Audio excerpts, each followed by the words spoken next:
okay in there? Yeah. Bro, that I'm fine. cleaner's fucking killing me. That gets bad. I'm on here. Oh, it's alright. I mean, holy. Sick.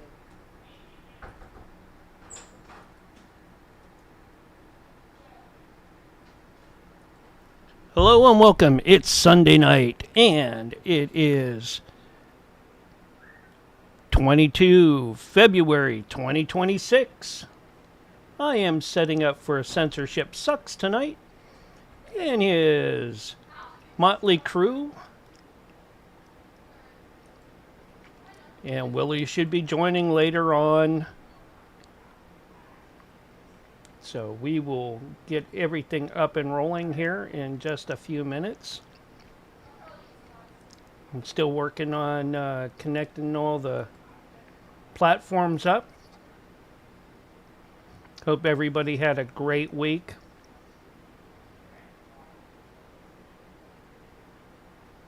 And a good weekend. And better yet, we hope. And I hope you have a better week to come. So, with that, I am going to take and get everybody set up and rolling here for tonight's show. DP Mothersucker in the kick chat, along with Who's Cryptic, Connie Cryptic, and Automatics in the kick chat. Thank you all for coming in. I always try to catch all your streams, at least parts of them here and there. You guys are wonderful. Love you guys. All right. Big praise goes out to all of you. Troopers of your own games. That's right. You knock them out.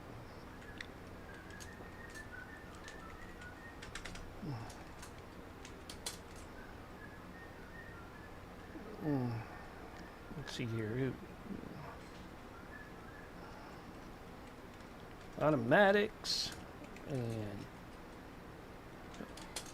DP Mothersucker. Welcome in, welcome in. Welcome in everybody over on all the other platforms as well.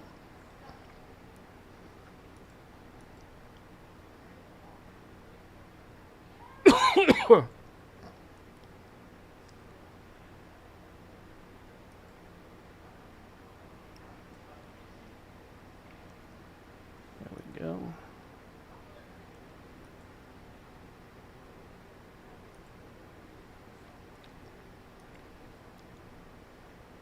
Like I said, I'm still connecting everybody and everything up to get everything rolling.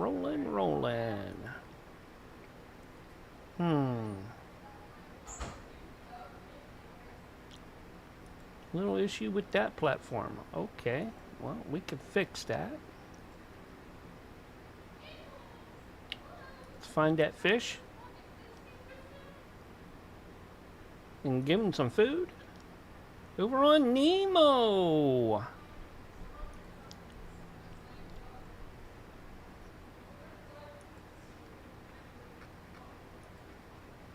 There we go. Always helps to have and make sure you have a buffer before you take and start a stream and get everything up and rolling.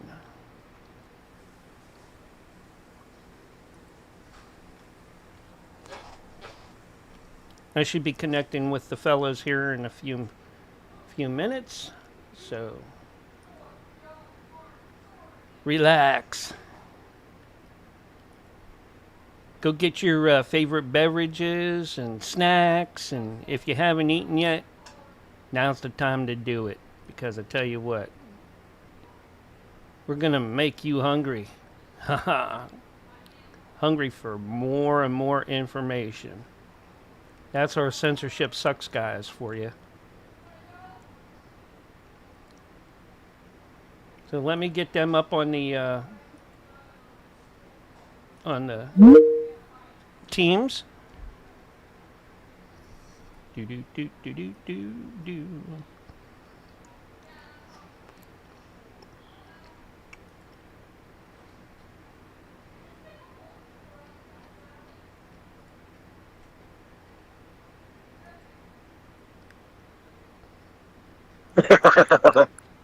Hey, what's going on? Hello, hello, hello. How you doing, man? Hey, what up, Doc? Oh, How's it not going, too Doc? much. It's going. All right. Sunday night. It's time. You ready? Oh yeah. Oh Yeah. man. I was Guess we gotta monitoring the start with situation. Mexico, huh? yeah.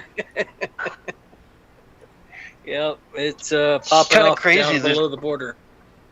Yeah, there's not a lot of information out there at this point in time. You know what I mean? Yeah. Yeah. But that won't stop us from speculating. No. There's some official stuff out, but the on the ground reporting is where it's at right now. There's a couple live streamers covering stuff that's going on. Yeah, I thought I saw the guy from Press for Truth was maybe down there. Yeah, there was a couple of guys. I can't remember who all they are. I'm just flipping through Twitter. There's a couple of folks that got stranded down there because they were on vacation, and so they were able to get some streams out. But looks like Portland Andy's covering some stuff now as Okay. well. So some like Cool. TikTok streams and things like that. How was you guys' week? Pretty good. Pretty good. Yourself? All right. I was talking to someone the other day. I said, he asked me how my day was, and I said it was uneventful. And he's like, that's good. I might have even been Mark. Yeah, uneventful is Uneventful considering is some a of the good things I've thing. been through. Yeah, that's what I'm saying. Like, Yeah. some of the things I've been through. That's a good thing. You know. Uh-huh. But yeah, it's Okay. looking like Iran's getting a little closer to happening too. Yeah. I hope not, but it looks he's sending all the boats over there. Mm-hmm. Yeah, we'll see. Yeah, I hope Tulsi Gabbard and what's his JD Vance talk him out of it, like it's been reported.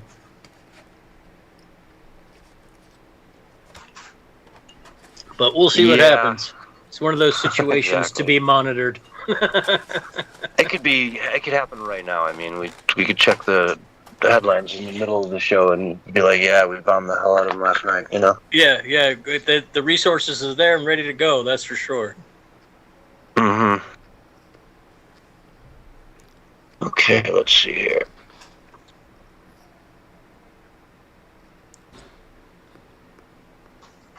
And apparently, we beat the crap out of Canada twice.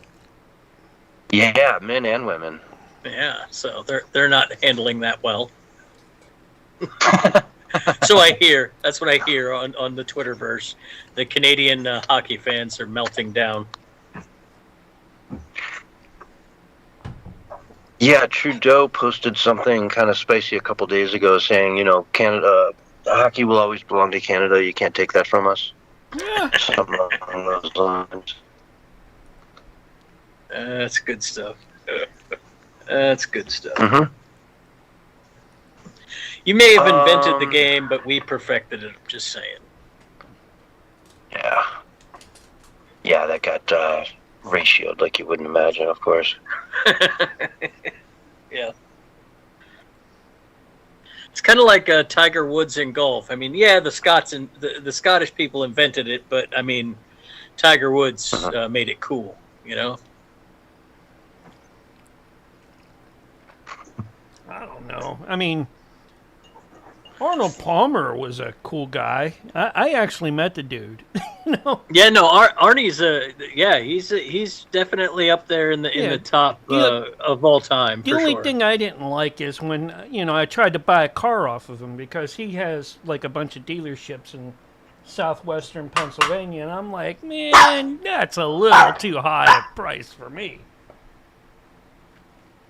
Yeah, yeah. And the fender's falling off.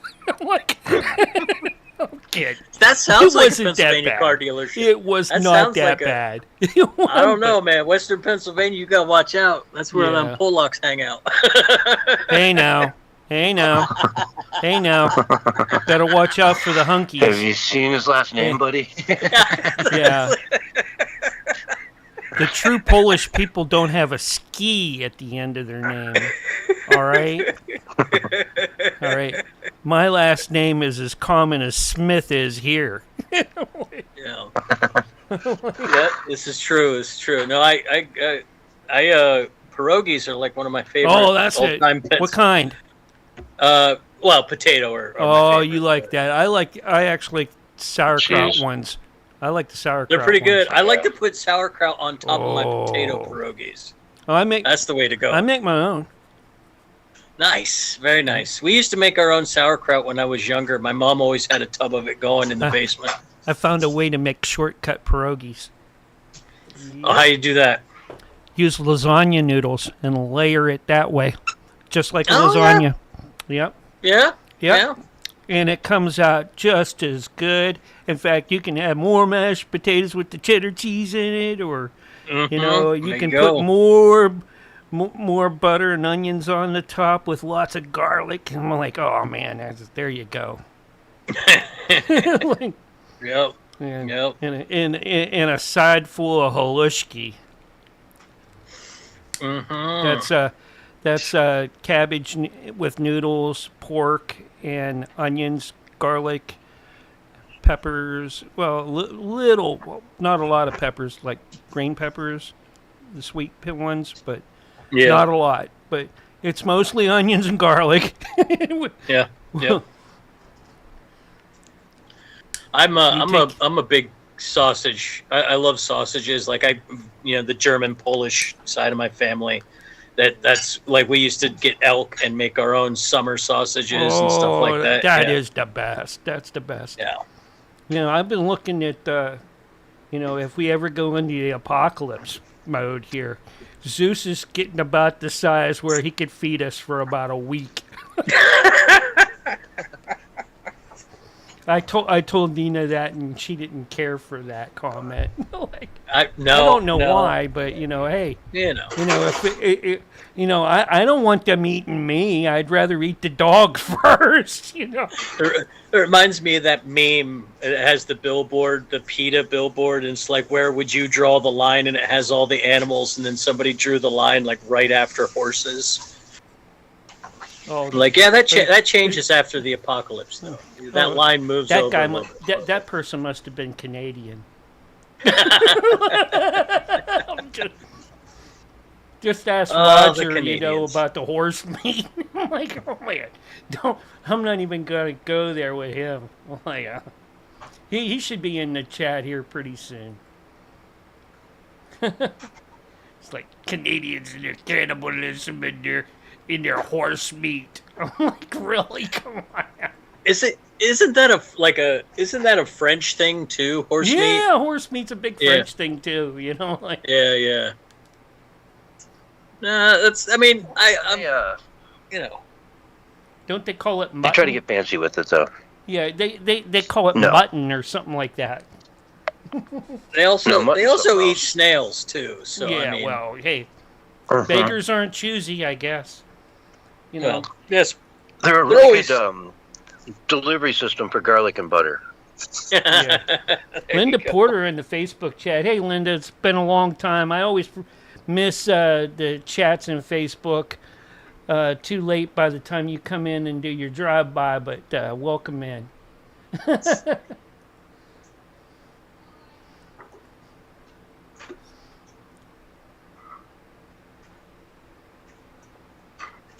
I got your song tonight as like a buffer.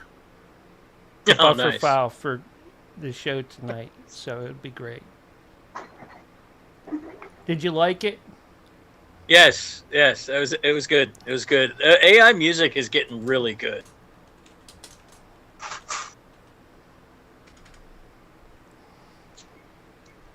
Yeah, I can't believe some of the crazy stuff I can do with it too. Like old clips from when I did paranormal parodies, I can run through it and it'll make a song.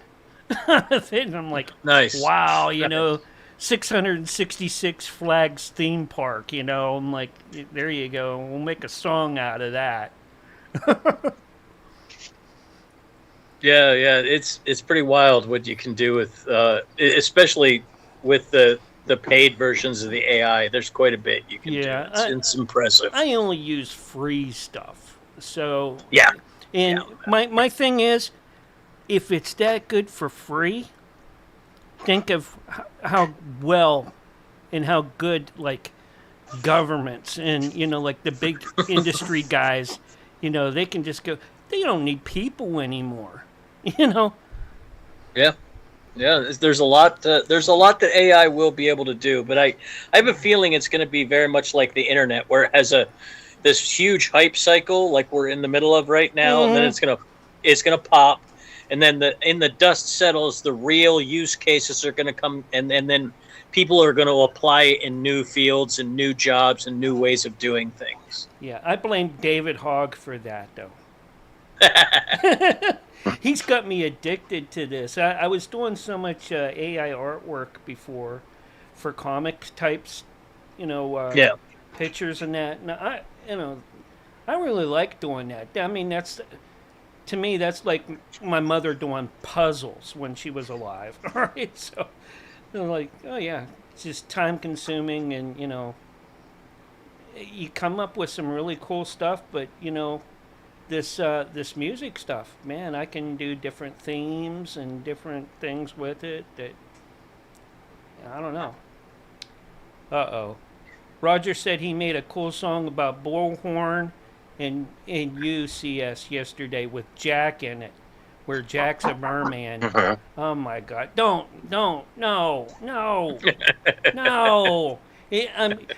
If Roger made it, he's gonna make it sound like some sort of frickin' disco tune, from like the early '70s or mid '70s, where when you hear it, you're thinking, some of that "Oh my Staying God, Alive. Travolta's dancing to it." No.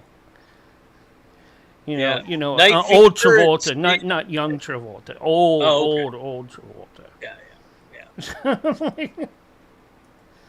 Like, did you see his Travolta's commercial? He did one for Christmas, and it was just like a take on the old song he did for I can't remember that Grease Lightning song. It was a take on that Grease Lightning song that he did. I forget what show that is, but anyway, it was just it's so sad to see all of these actors doing commercials now.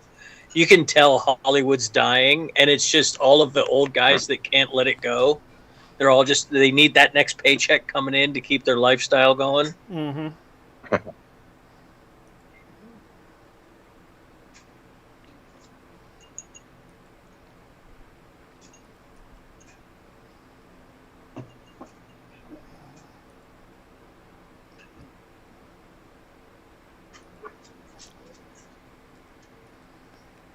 Balthier GR in the party chat. How's it going, Balthier?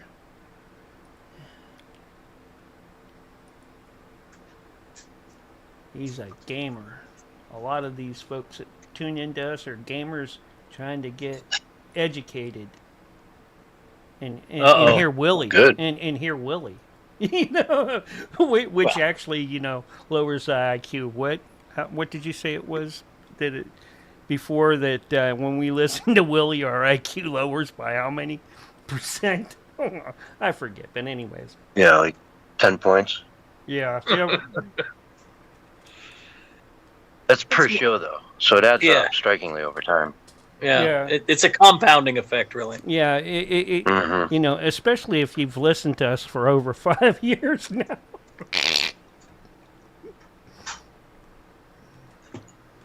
No, well. Wonder what Willie's got to talk about tonight. Oh, you never know. Never know. There's lots of crazy out there. I hope he doesn't try to sell his underwear again. You got the aliens to talk about, that's for sure. Yeah, I seen that. You know, I don't know.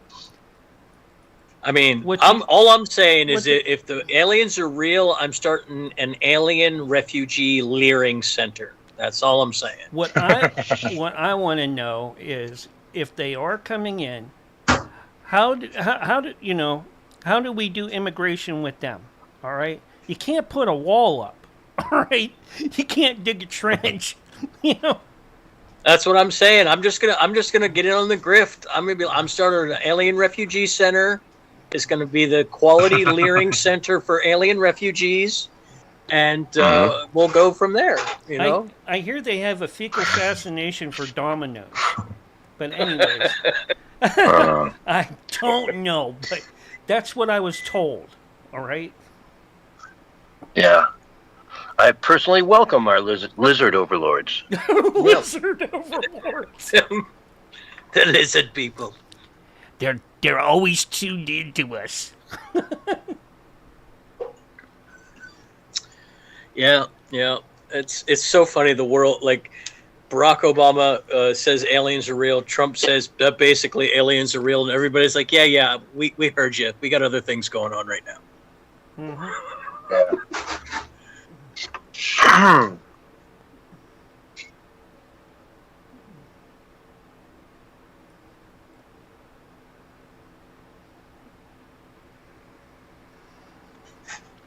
What is going on with my microphone? Hey, there's that Doc 420 guy in the Rumble chat. I heard he's pretty cool. Sometimes. Yeah. Occasionally. Though, if you ask my wife, not at all. I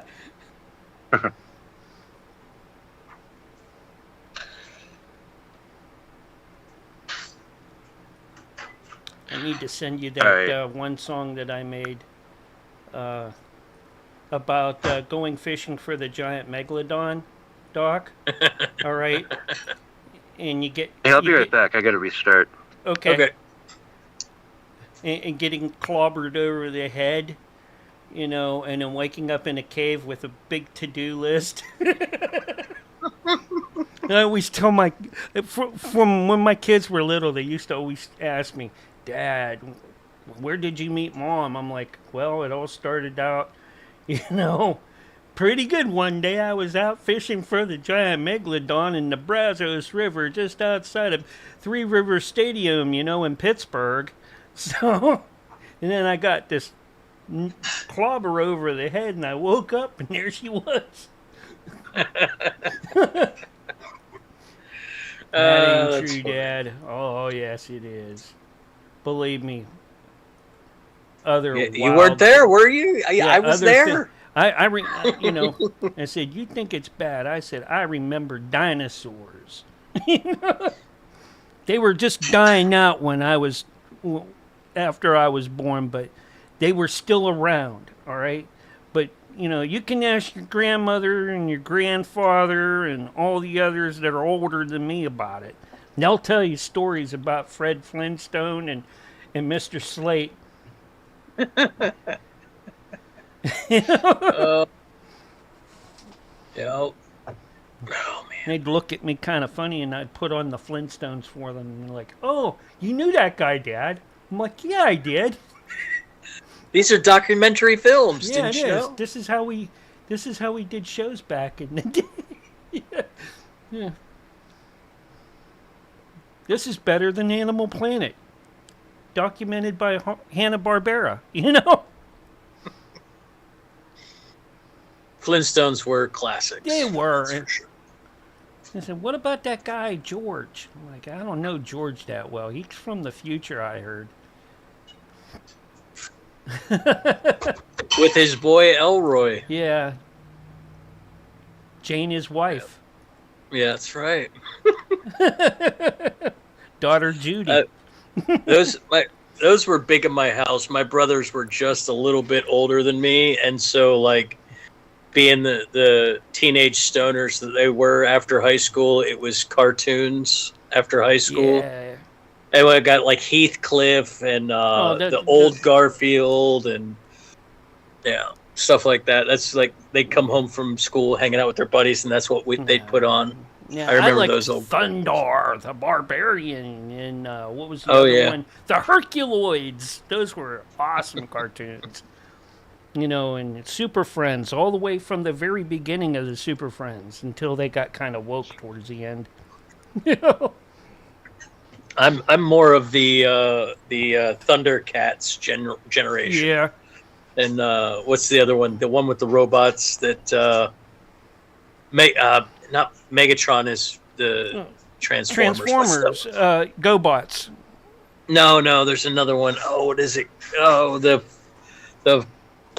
4 lions or the 5 lions that come together into one big Voltron robot. Force. Yeah. That's right, Voltron. Yeah, you that's got right. Well, you have the Lion Force, and then you had the space guys. I always liked the space dudes better.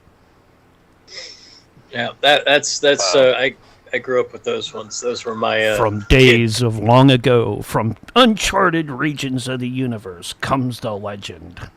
And the G.I. Joe was huge when I was a kid. Yeah, the like more G.I. you know. Yep. The more that was you like know. every kid my age watched that show. Mm-hmm. Everybody. Those were great cartoons. Fighting for freedom. And the American way.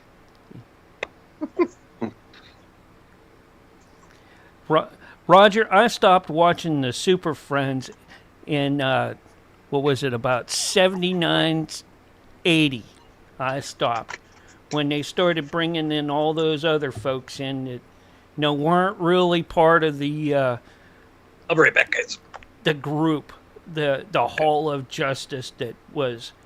Now, I can imagine, some of the villains, they never updated the villains like that. They only updated, like, the heroes. I'm not saying that's a bad thing. It's just, they had their own club. That's why you didn't see too much of Plastic Man. Mm-hmm. Well, Mark, you're the biggest nerd I've ever met. I am. You see Spider-Man over there with Carnage and Venom, of course.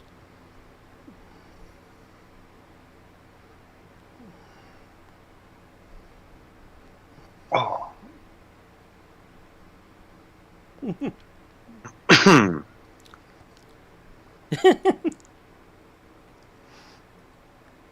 Roger's trying to tell me it wasn't woke back then. I'm like, no, but we had to wait all these years to come up with a term for it.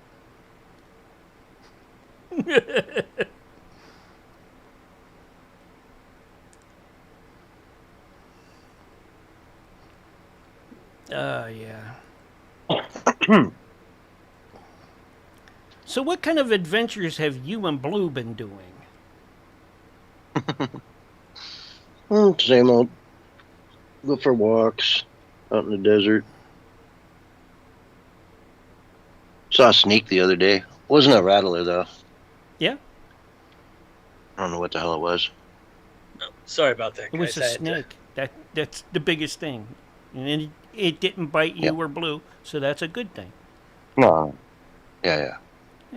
No, I was just like, I had to like distract her and make her go away from it, like, don't Why, fuck with it. I don't know. Like, it's not a rattler, but I don't know what it is, so just don't mess with it, Don't mess with it. That's a good thing.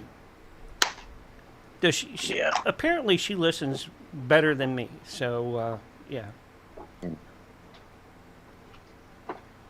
I was on a hike with her in Colorado a couple years ago, and I came across a tarantula and a rattlesnake in the same, like, ravine that I was going through. There's a rattler on one side and a tarantula on the other. Wow. I'm surprised you haven't run into scorpions, too. I probably have in some degree, but I just, it's nighttime and they're hard to see unless you have a black light. Yeah, they glow. Yeah. Without a black light, though, you'll never really see them. I will tell you a story sometime if you ask me about a scorpion, but I won't do it on air. All right. Yeah. And they're typically not out when I'm down here. I'm down in this part of the country in the winter when they're hibernating. This was in Panama, I can tell you that. Like,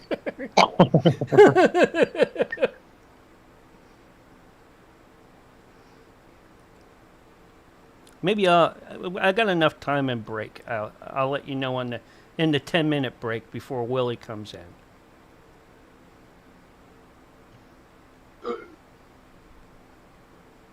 All right, Roger is restreaming us now. Thank you, Roger. Excellent. Thank you, Roger. I'm sure the Great Conspiracy, if he's seen us up already, has probably started restreaming us too. Let me go check. Thank you, Great Conspiracy. Even if you're not, I still thank you. Yep. Let's see.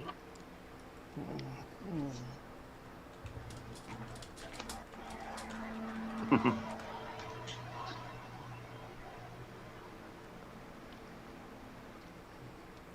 want to see Willie come out and be like, Canada played a better game. You know, there was that one of their players came out and said, yeah, they might have won, but who played a better game? That would be something Willie would do and say. Yeah. I mean, it was like 42 to 20 some shots on goals and yada yada. Yeah. Apparently the goalie was just... Isn't Willie magical. a proud sponsor of the Canadian hockey and Olympics teams and things like that? No, it'd just be fun to see him like totally not supporting America in a moment like this. Just going for Canada. But whatever. It ain't that big a deal. You know he'll say he's doing it for Rizzo. Mm-hmm. I mean, you gotta kind of feel sad for Canada. I mean, because this hockey was like the last thing they have besides syrup. Yeah. We make way better syrup in our chemical factories than they make in their trees. Mm-hmm. I don't know. Just ask Bill Gates. That Vermont syrup is pretty tasty. I think I'll stick with Vermont syrup over that Canadian syrup. I've had syrup from back home too. It's pretty good in Pennsylvania. Yeah, there are some. Yeah, there's a few people back in the day when I lived there. They would make the Let's go ahead and rooms. let's go ahead and change rooms, and I'll see you on the other side. All right. All right. We'll be right back. That was the pre-show for Censorship Sucks. We're going to get the real show up and rolling here in just a sec. So stick around. Do do do do do do do do do do do do. Here we go, and we'll get Doc in here in just a sec. Admit. There we go. Hello, hello, Okay, hello. testing 1, 2. 2, 2, 2. Good.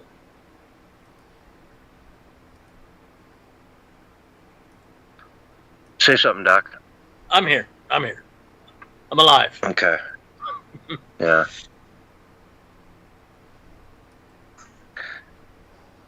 It's odd, man. You having issues with talking your right stuff now? tonight?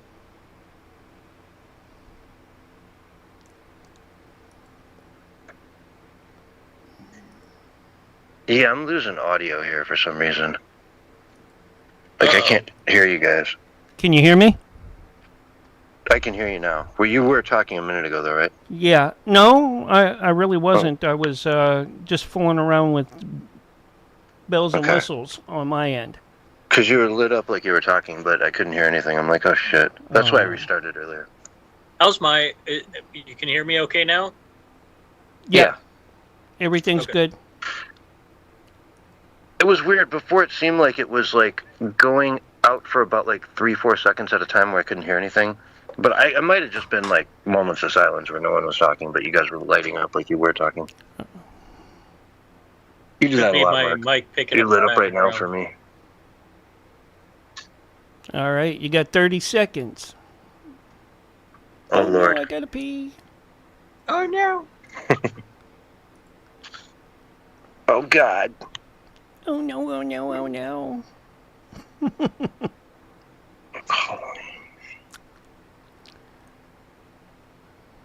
All right, here it comes.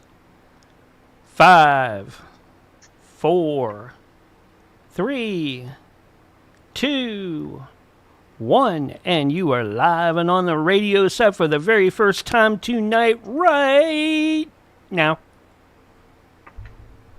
Hello, everyone, and welcome to the Censorship Sucks Roundtable Radio Show, Sunday night edition for February 22nd, 2026. And there we go. We almost got another month in the history books, and it's been an eventful one, huh, Doc? Yeah. It's taken like 3.5 years, all jammed into this month. It feels like. It kind of does, and I've got a lot of news tabs open to cover different articles out there, stories. And there's, it's not hard coming up with 2 hours of content every twice a week, Not at all. Not in times like these, for sure. Yeah. And I guess let's start out with the good news. I was teetering back and forth on which one of these stories to start with, but let's start with the good news. United States of America, both men and women, take home the gold in hockey. What a victory. Miracle on Ice, they're calling it, version 2.0. Really, I guess it came down to the goalie. America's goalie stopped like 43 shots on goal. 44, some crazy number. That's impressive. Yeah. And, they brought it home 2-1 in overtime. It's the first time America has won since the Miracle on Ice. So 46 years ago, 1980. Yeah, that's going to make me really sad. Yeah. Both the men and the women's team beat Canada to boot. So both of them had to go up head-to-head against Canada, and they both beat Canada. So bad day for them. Yeah, but USA. Exactly. It's good. It's really good for the 250th anniversary to win something in Winter Olympics as big as the ice hockey. It's pretty big. Yeah, exactly. And we've won a bunch of other stuff, too. I mean, let's not... there's all kinds of... I don't have the, comprehensive list in front of me, but I know I've seen all kinds of different Americans. Heck, there was even, not America, but this Norwegian guy set a record for the number of gold medals or medals that anyone's ever earned in an Olympic. That's pretty impressive. That's great for them. Yep. Yeah. It's a shame that the Olympics got political and over the last couple of years and didn't just stay true to being a testament to athletic competition, because it really is some amazing athleticism that is on display every time they take place. Mm-hmm. And it's for everyone, It's not just for the half of the aisle that supports their guy. Exactly. It should be for everybody. Now, having said that, the American hockey team, the men, were singing, some song in the locker room. They were calling, I can't remember the name of it. I'm sorry, I don't have the article in front of me. But calling it like a national anthem, kind of one of the big songs, like Proud to be an American by Lee Greenwood. I think it might have even been another Lee Greenwood song, Red, White, and Blue, something or another. But they all knew the words. I wasn't familiar with it, but they all knew the words. They were singing along, and, pretty patriotic moment there. Now, is that divisive, though? Is that them singing a patriotic American song, country song, and the other half of the aisle looks at that and says, why do they have to be so political about it? Right? But, the liberals will. I mean, the crazies will. But they don't like the Olympics anyway because there's too much flag waving. They watch for the other countries, so... let them be mad. I say celebrate it. Be patriotic. It's pretty cool. Yeah, I love that one dude who made, I guess, the winning goal. He lost 2 teeth somewhere in like the third period. And I saw that, yeah. And he's just happy as can be, no front teeth, just smiling away. He's got the gold medal, the whole 9 yards. And if I were him, I'd make that your thing, Roll with it, dude. Don't even replace those teeth. Just roll with it. Yeah, it'll do well for his early career. I guarantee it. It'll make him stand out in a sea of perfect faces. He'll be there with his gold medal and his chipped tooth, and people will remember that guy for sure. Oh yeah, yeah. Or get some like I don't know, some patriotic, maybe gold teeth, right, to represent the gold. There you go. There you go. But anyway, that's a bit of good news. The Olympics have been doing well, and like you said, the 250th anniversary of America. We're in it, folks. We're in it. This is the year. No going back. Only going forward. 250 years of the United States of America. God bless her. And so let's keep the winning. Let's keep the winning going. On that note, let's talk about Mexico a little bit. Ooh, having a rough day down there. They are for sure.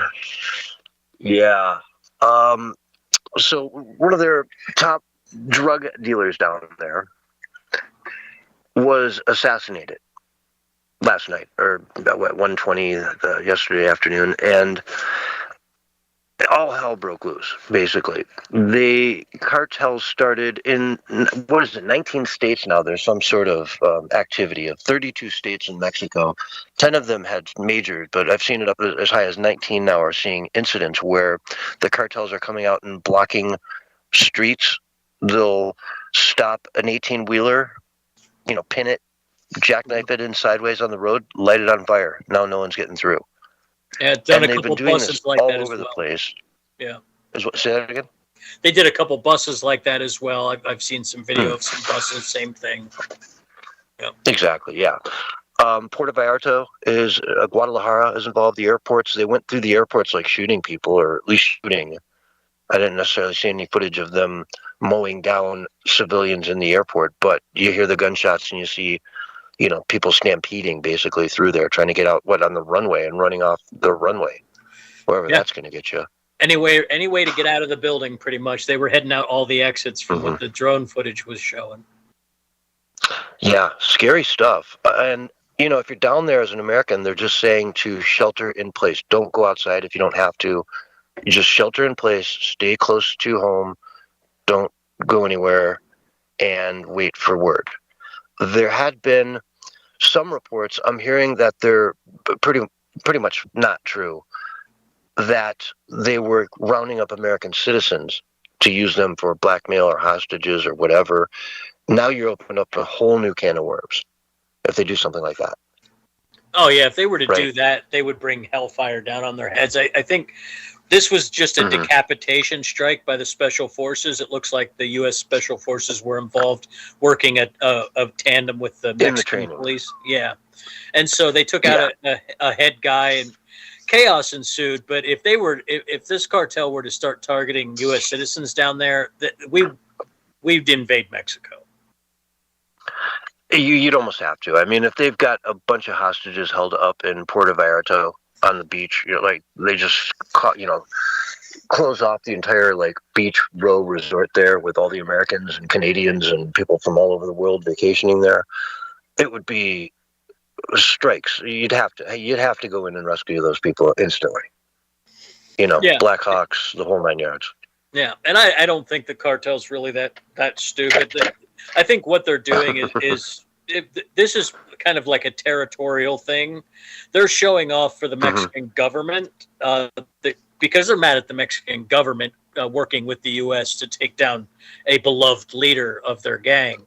And this kind of stuff, they don't want it to spill over into their bread and butter, which is where they launder most of the money, is these kind of places. So I suspect that you'll see more assassinations of political figures in Mexico coming down the line as well. Yeah, and I mean, it's a failed narco state, right? Yeah, it's pretty much. Yeah, it's like the worst neighbor you could possibly have at this point in time. And it's got stunning beaches, don't get me wrong. It's a really wonderful place, but they're not good neighbors.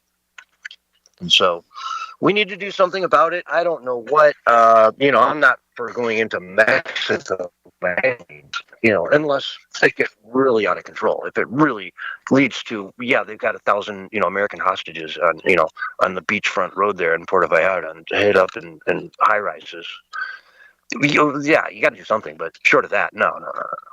Let them figure it out. Let them sort them out. Support the government. But what are we supporting with the government? There is no government. You know? Yeah, it's hard to tell. I mean, we've talked about this before. Like, it's hard to tell who's in charge down there because of how corrupt their political system is. Like, is Scheinbaum really in charge of anything as the president of that country? Are the local governors who are in the pockets of the different cartels more powerful than she is? Do they have more control over their territory than she does?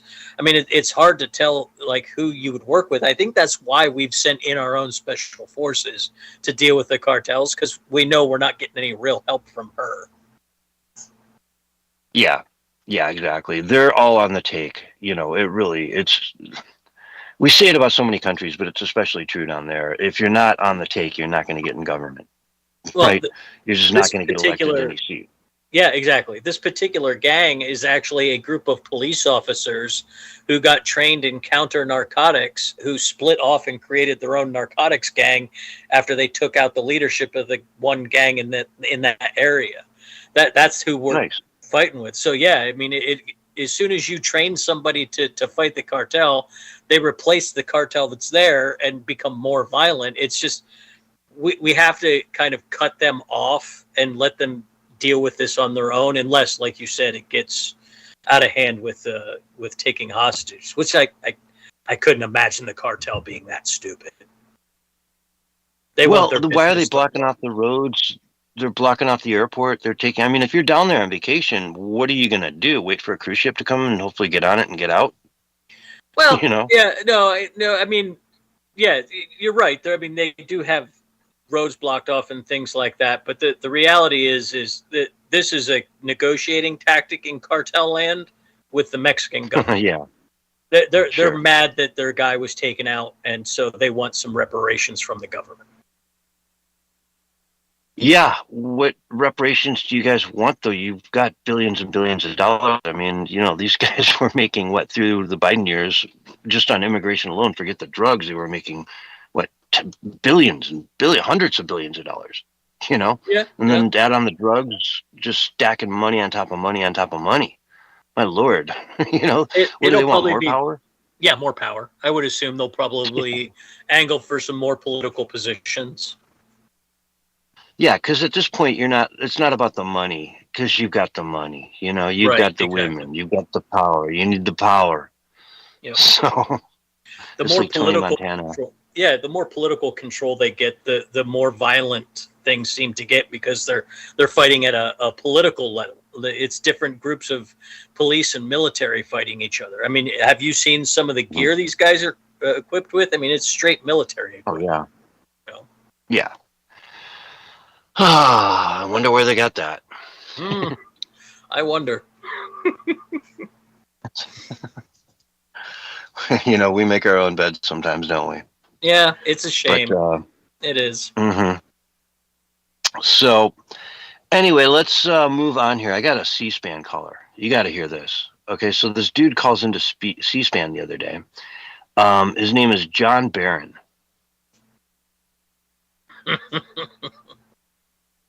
And it's basically a fake name that Trump used to use. Sorry, I'm trying to get this thing to load. Let me just pull it up on. Oh, I know what I did.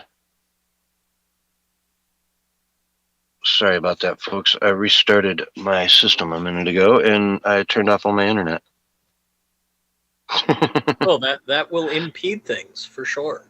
Yeah, so let me correct that. And now I'm just one click away from being back in business. So pardon the brief sidebar there. I probably don't even need that one. Gosh, I have my eyes sometimes. These things happen on live radio. Yeah, isn't that fun? Yeah. Oh, did I close it? Oh God, I closed the tab. All right. I was gonna play that clip for you, but I'm not going to now because I accidentally closed it, and it'll take me forever to go find it. But yeah, it was Donald Trump, man, or it was an impersonator. Sounded just like him. It was. it was intentional. These guys, this lady's a fat pig. I don't care what she thinks. Just on and on. Yeah. Yeah. Hysterical. Good Well, times had by all. Isn't John like his uncle's name, and Barron is his son's name? So it's yeah. That's pretty funny.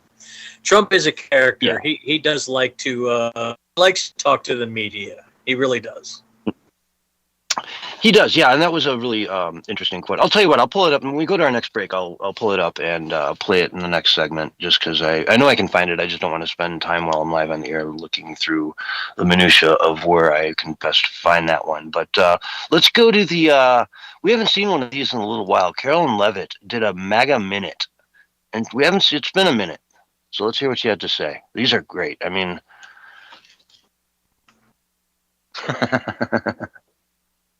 I got to reload the page because I was online a minute ago, and when I opened, I went offline. So now I can open up the page again, reload it, and it will play. My Lord, it's been one of those nights, isn't it? Mark is loving it. I know my producer loves this stuff. You almost think it's a Monday. Yeah. So, all right, no clips tonight. That's the new rule.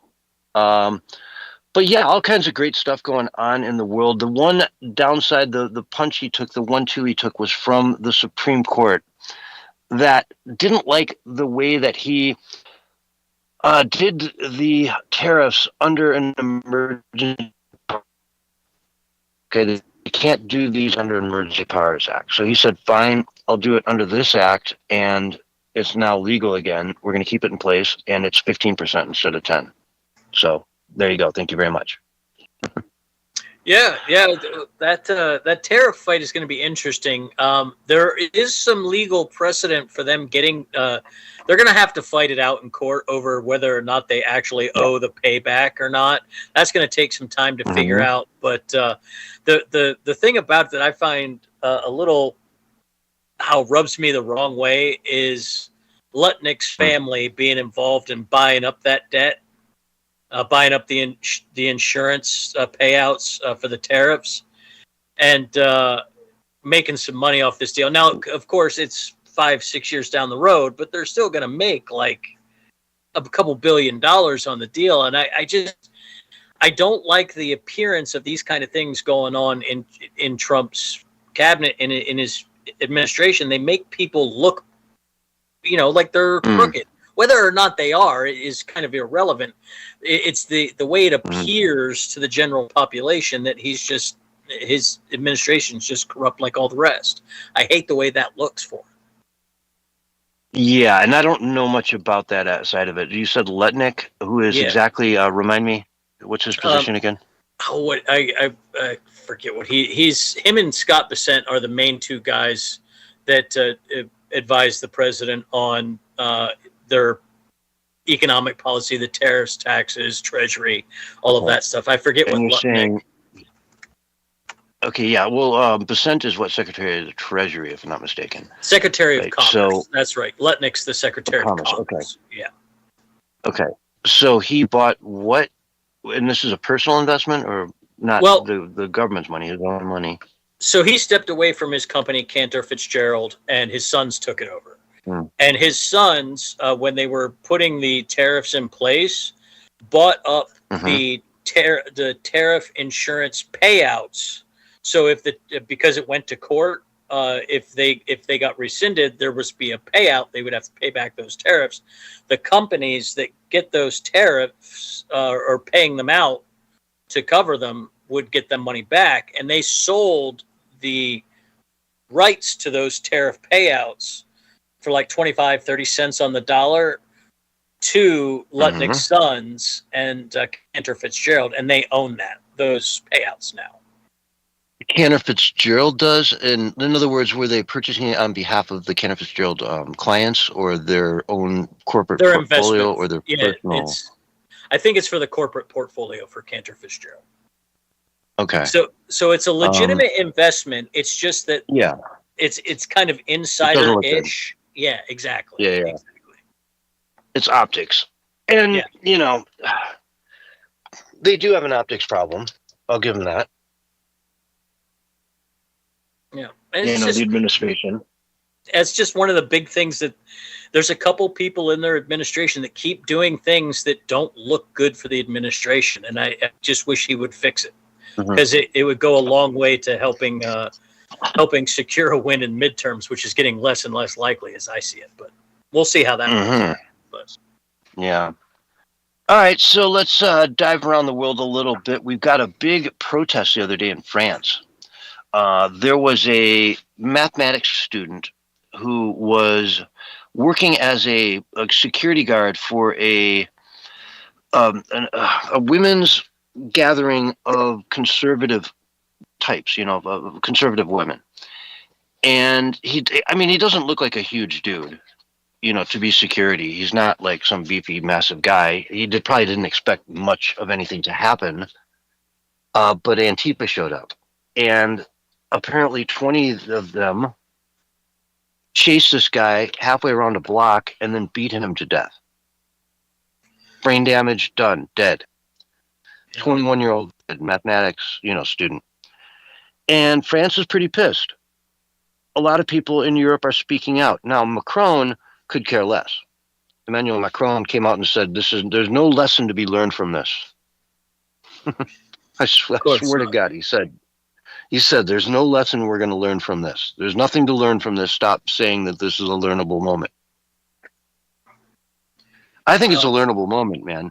Antifa went out and bludgeoned a dude because he was trying to just be, trying to keep a women's event safe from what? From what's even going to be the risk there, right?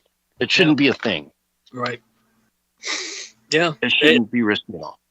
It's crazy that France, well, the German Antifa is like this as well, from what I understand. I've heard some people say that they're very violent, extremely violent. Yeah. I mean, our guys are kind of, they're kind of laughed at by European Antifa. European Antifa will chase you down with hammers and like this guy beat you to death. And that's the learnable moment here, I think, for everybody is that the extreme left is extraordinarily violent and needs to be dealt with. That's the lesson I think people in France should be trying to pass on to Macron. I imagine that's what that protest they had was all about. But I can't think of anything more fascist than going to your political opponent's rally and then bludgeoning one of their security details, so to speak, right? What's more fascist than that? To warn them, you will not meet. You must never, ever, ever meet again, or this will happen. This is what you get. Fascism. Straight up. Yeah. It's exactly what it is. It's terrorism on top of that. You got fascism and terrorism all wrapped up into one. You're trying to make women afraid to speak up for their traditional values, and also scare anybody on the right into supporting traditional values. That's terrorism. You can't tolerate this kind of stuff and have a civilized society. But then again, we see what's going on with immigration in France and Germany, Europe, the rest of Europe. That's kind of the status quo for their politicians, isn't it? Just to let their people out in the wind. Yeah, it's just wild to see them not caring at all about this. They just don't care. Macron really just treats this like it's an everyday thing. Who cares? No one got hurt, so to speak. Well, yeah, this guy got killed. Somebody did get hurt. Yeah. Oh no, no one really. It's just one guy. It's not a big deal. People die every day.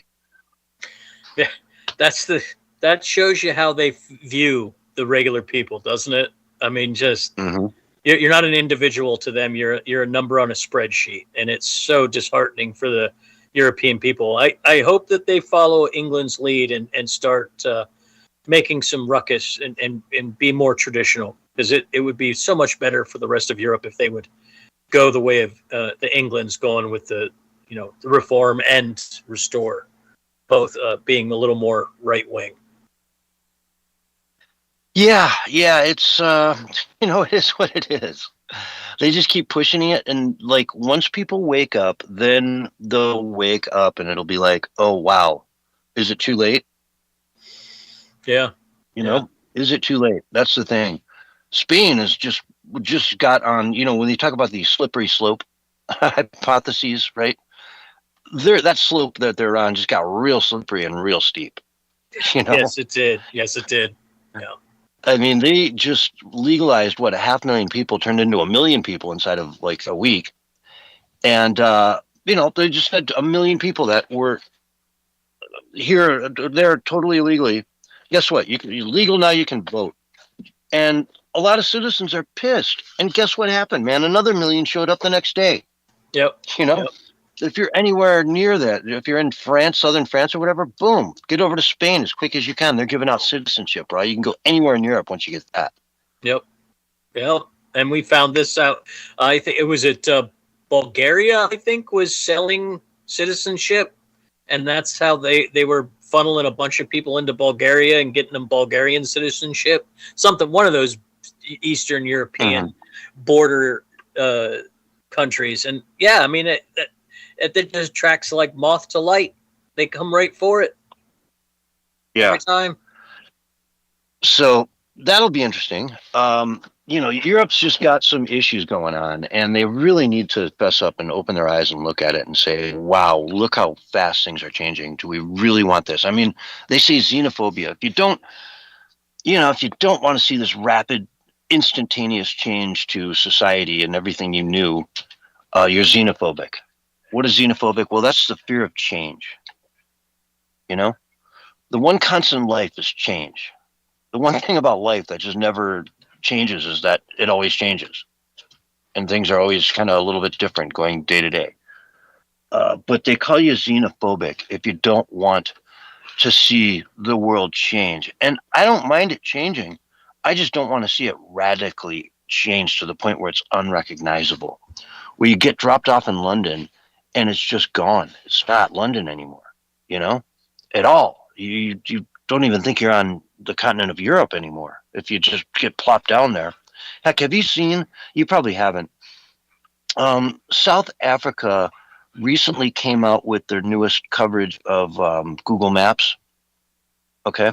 Yeah. And people have been going through time comparing the 2010, which is like the earliest coverage, to 2023, I think it is now, 2024 coverage. And it's night and day. Yeah. Yeah. It's night and day. The other day I was playing, GeoGuessr. I love that game. And I got a African city. I knew it was left-hand drive and all this stuff, but it was such a dump. I didn't think it was South Africa. But that was just the new coverage. It has gone downhill so far. Like, they picked up the pavement. A lot of the pavements there were tiled over. Very nice. Yep. And so people would just kick up the tiles in the middle of the night, throw them in a truck, and then put them in their hut or their home or whatever. It's a free-for-all. Yeah, the communists destroyed South Africa. They did. Mm-hmm. Absolutely. Yeah. What do they call it? The decolonization. Decolonization. That's what they do to Europe. That's what the whole plan of the World Economic Forum and the EU is. They want to decolonize, deindustrialize Europe, and I guess replace everybody there with North African Muslims, apparently. It seems like, anyway. Yeah, well, more power to them. That's as Cotton would say, that's a hell of a strategy. Good luck with that. Right. It seems like a wild strategy, but let's see how it plays out for them. Yeah. Let's see where they go with it, Cotton. Anyway. Here's an interesting story out of Canada Corner. There was the Tumbler Ridge shooter, the trans shooter that went, killed their family and went to a school, killed a bunch of people there. According to Post Millennial here, the funeral for the 12-year-old victim of trans Tumbler Ridge shooter was canceled over threats against the family. Right? There had been legitimate potential threats from direct threats made to our family about their safety by someone who seemed to be a very dangerous person. And, quote, we cannot risk any further endangerment to this community. So they have to cancel the funeral of a 12-year-old that was killed by an insane shooter, an insane madman, mad woman, mad gun person, I guess they call it. Yeah, that was nuts.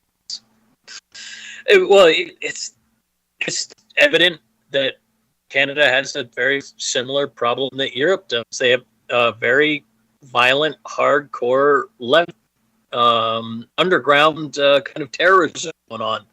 They had the church burnings during the COVID period that was going on because everybody thought that the Catholic Church killed a bunch of Native American kids. Turns out the stories were fake, but they burnt down the Catholic Church that way.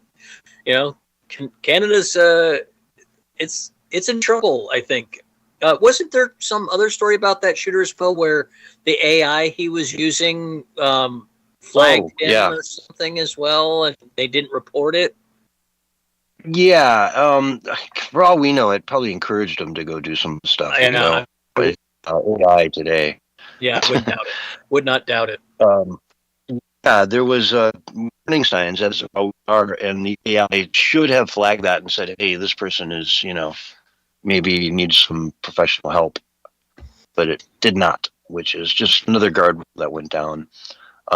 This last week I was watching I got really into this channel on YouTube one night, and he was doing all kinds of AI stuff, AI robot girlfriend, and but he was asking him these critical questions, and every AI model said, "No, don't ever let us have power over humans. Like, just don't." Are the safety rails in place that need to be in place? And they're like, absolutely not even close. You guys don't know what you're doing. Like you're going down a very dangerous road. All of them said the same thing.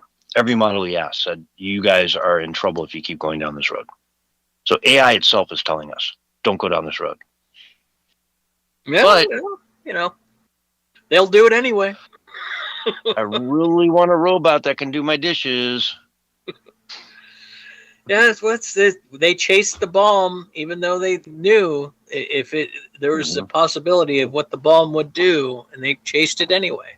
It's just kind of how the military-industrial complex works. Yeah, and if they hadn't chased that thing down, would anyone else have organically found it by now? You know what I mean?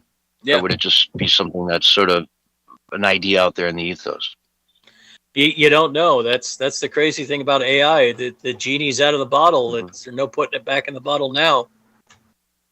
Yeah, it kind of is. And, the devastation it's going to do to the job market is shocking. It really is. And once they get humanoid robot kind of things, then every manual job is done. Once they can start picking fruits and stuff, and vegetables, and painting your house, and you name it, every job is just done. There'll be a whole. I think we'll see a revolution of different jobs, very similar to what we saw when the internet revolution came along. It'll take some time. There will be some devastation, but I think there'll be new stuff on the other side eventually.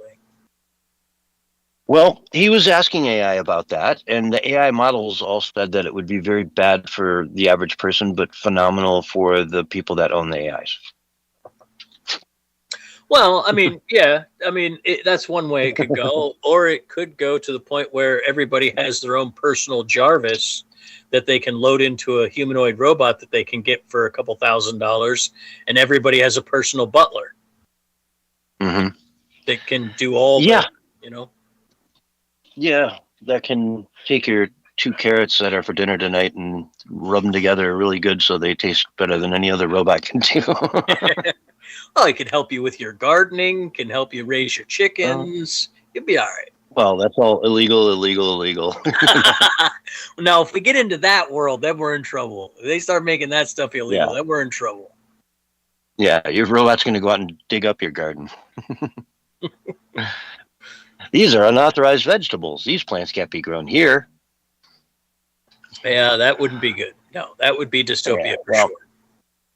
Speaking of dystopia, let's go to New York. It's dumping snow there right now. All night, it's going to dump. Like 1.5 inches an hour in some of the hours. I was looking at the forecast. Some hours, 0.5 inch, other hours, 1 inch, 1.5 inches. Potentially up to 24 inches of snow will hit New York tonight through tomorrow. So New York, if you're out there, stay safe, stay warm. Allahu Akbar, all that good stuff. I wish you all the best. Speaking of Allahu Akbar, they are now running the call to prayers over those loudspeakers, those gigantic loudspeakers in all over New York. It's Ramadan right now, so I don't know if this is a temporary thing or it's just the first Ramadan that they're doing it for, but it's everywhere and it is loud. If you're living in New York, 5 a.m. every single day, 7 days a week for the rest of your life, welcome to New York. You know, Allahu Akbar. So New York getting the I don't know, what do London you think treatment. of that? Mhm. That's terrible. I am not one to really talk too much about like religion and whatnot, but I am a firm believer that Islam as a culture is not compatible with Western culture. I don't think you can put up mosques that put out a call to prayer in places like New York City or Dearborn, Michigan, or anywhere else in America and not have it drastically affect the way that life behaves there, taking it from not, from taking it from not being a multicultural Muslim world and turning it into a Muslim world. That's not America. And so I don't know what New Yorkers are going to do, but. And I've said it 100 times, Islam is a political system that has a religion attached to it. Yeah. Right? The religion isn't the primary part of the Islamic, the submission. You submit to Islam. It's a political system up and down. That's why there's 57 different Muslim countries in the world that all fall right in line because, hey, it's all right there in the scripture. But let's take apart the call to prayer. I had a translation, made for me here. And what it is they're saying, Allahu Akbar, Allah is the greatest. So if they did this in English, because it's done in Arabic, people don't know what they're saying. And so no one says, separation of church and state and all that. No one hears what they're saying. Allah is the greatest. They say that 4 times in a row in the song, right? I bear witness that there is no God but Allah is repeated twice. I bear witness that Muhammad is the messenger of Allah is repeated twice. Hurry to prayer, again, repeated twice. Hurry to success, 2 times.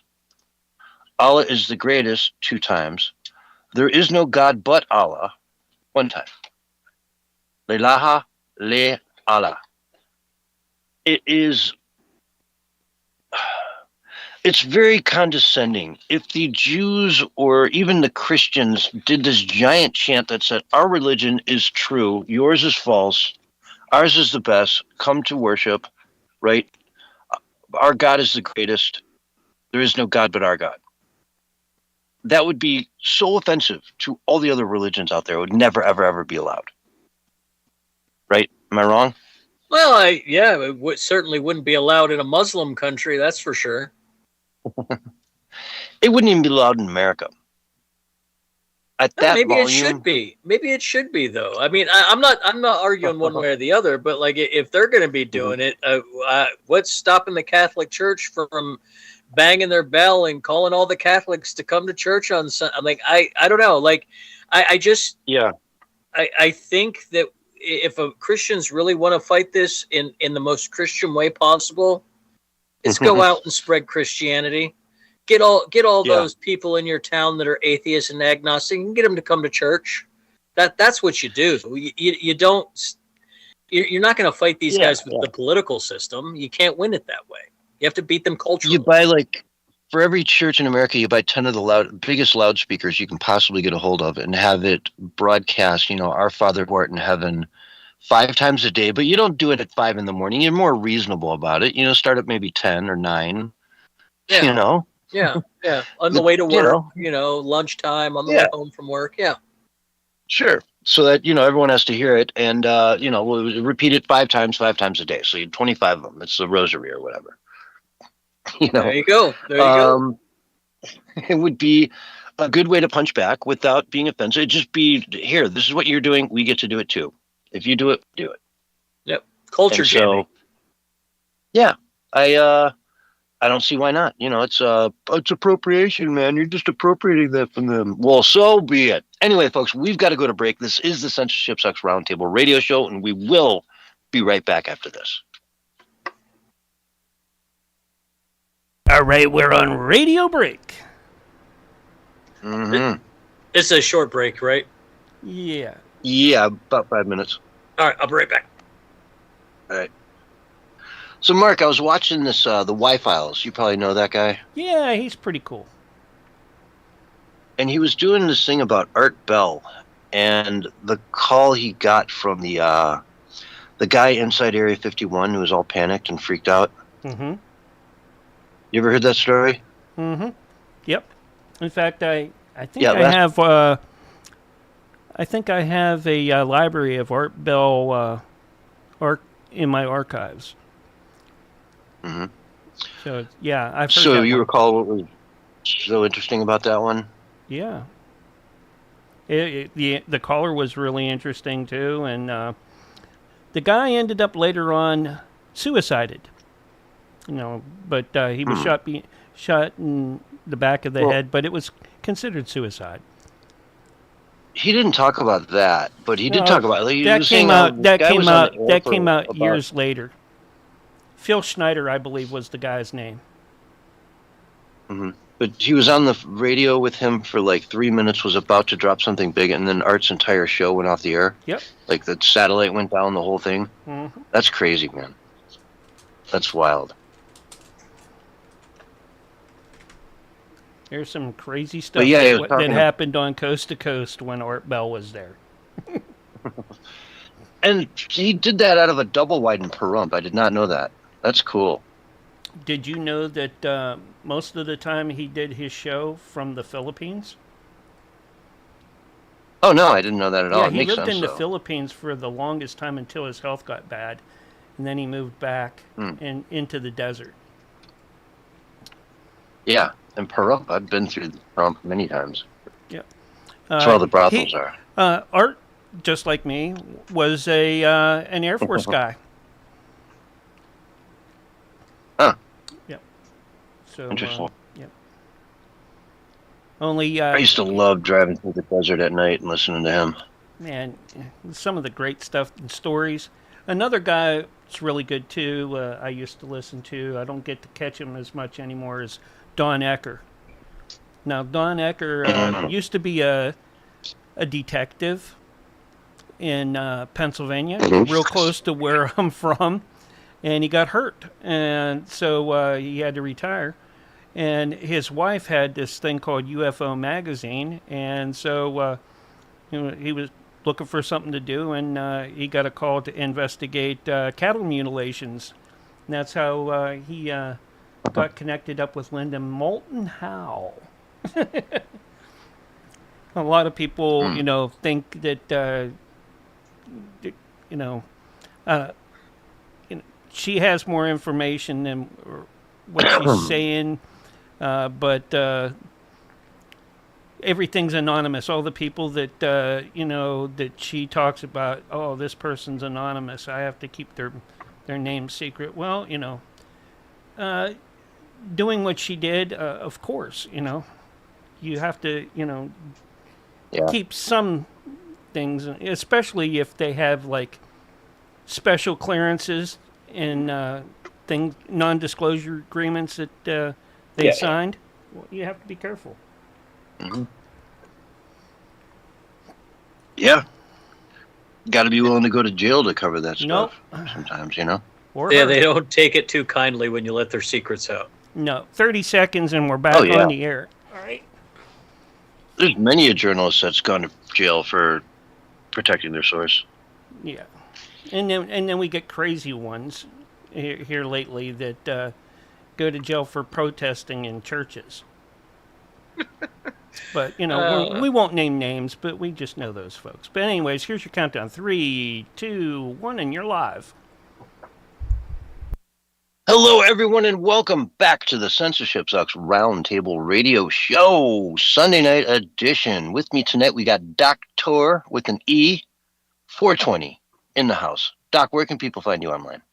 You can always find me over on the X platform, always on Rumble, and my favorite, Minds.com. Excellent. And that's DCTORE 420 in the house. Correct. You can put an @ in front of that if you want, and man, good times will be had. This is true. This is true. Now, you've got some background in football, right? I think you told me once you were like an assistant coach or something. Yeah, I've coached as a career for 10 years. Yeah. Excellent. What do you think of the Chicago Bears leaving Chicago?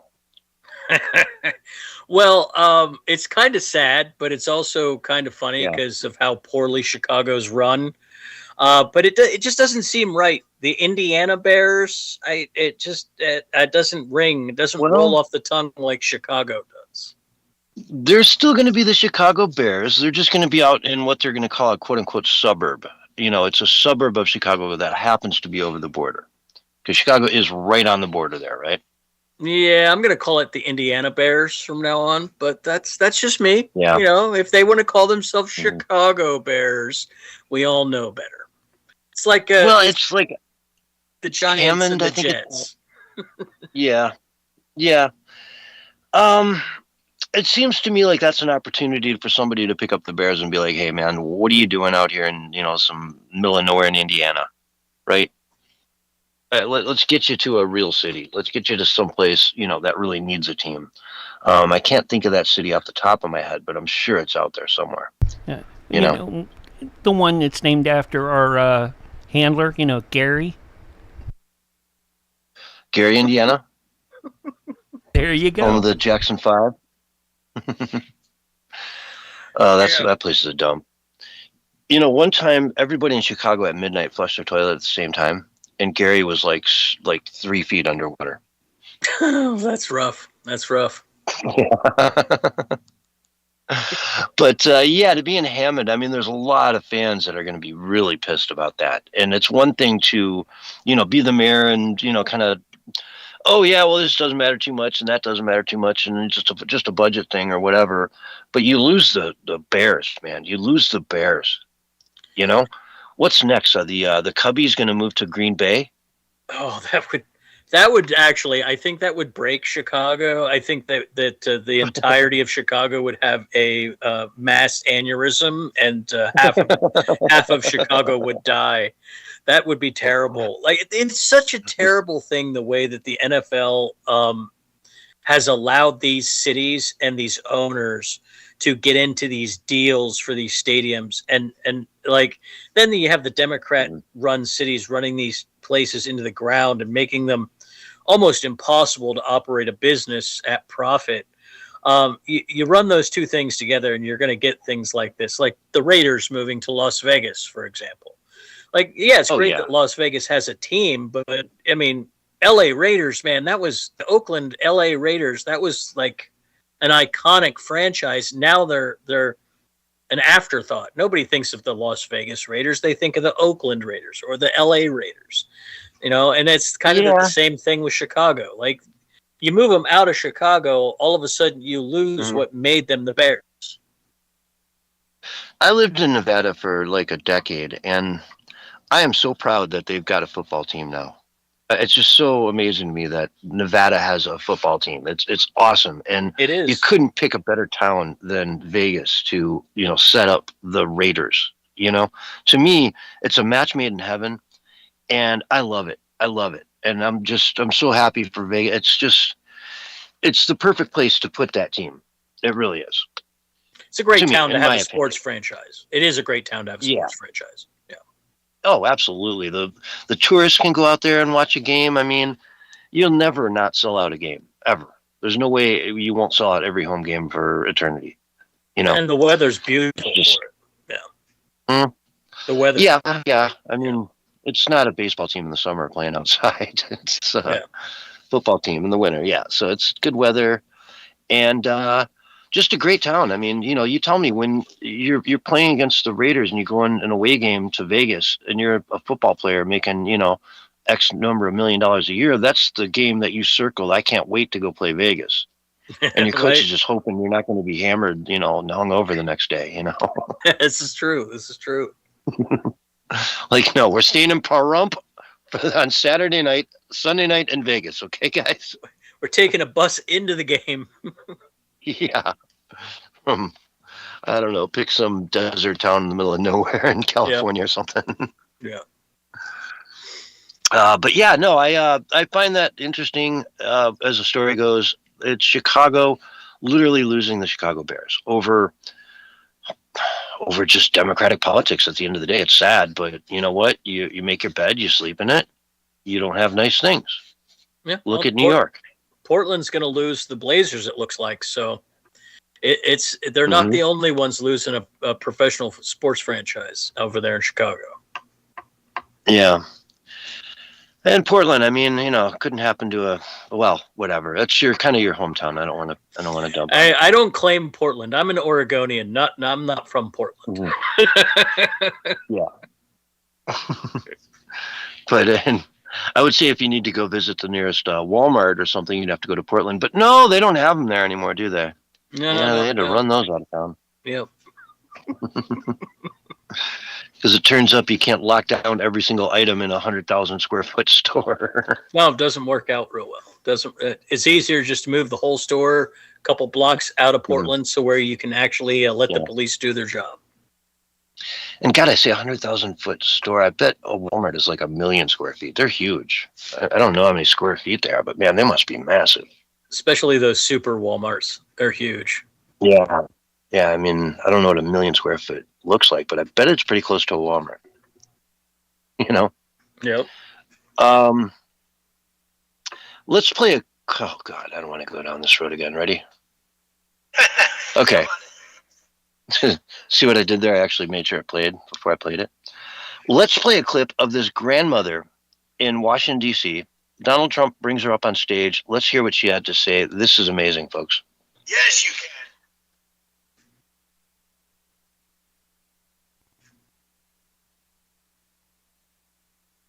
Don't hear anything. Too.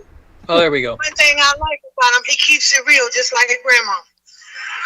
I appreciate that because I can trust him because he tells exactly how he feels and what he thinks. Yeah, he does. For this president, I am filled. My cup runneth over because he allowed his constituents, his people, to come to my house to interview me to talk about the murder of my grandson. It seemed like nobody cared. I'm an advocate for murder. I marched. I rallied. I pulled out other families in the District of Columbia that had murders and did not have answers. Ooh. We marched and we rallied. Nobody heard me, Democrats. Get mad at me. Until this Republican sent his constituents, his people out there to interview me in my home. Have you ever heard of a thing? Then they invited me twice before Congress to testify for the beautiful bill that's going to change crime in the district. If you kill somebody, okay, you take a life, you do life. Just that simple. Oh, wow. She goes on a little bit from there, but man, she's just winning the Grandma of the Year award, Yep. No. Just a beautiful speech.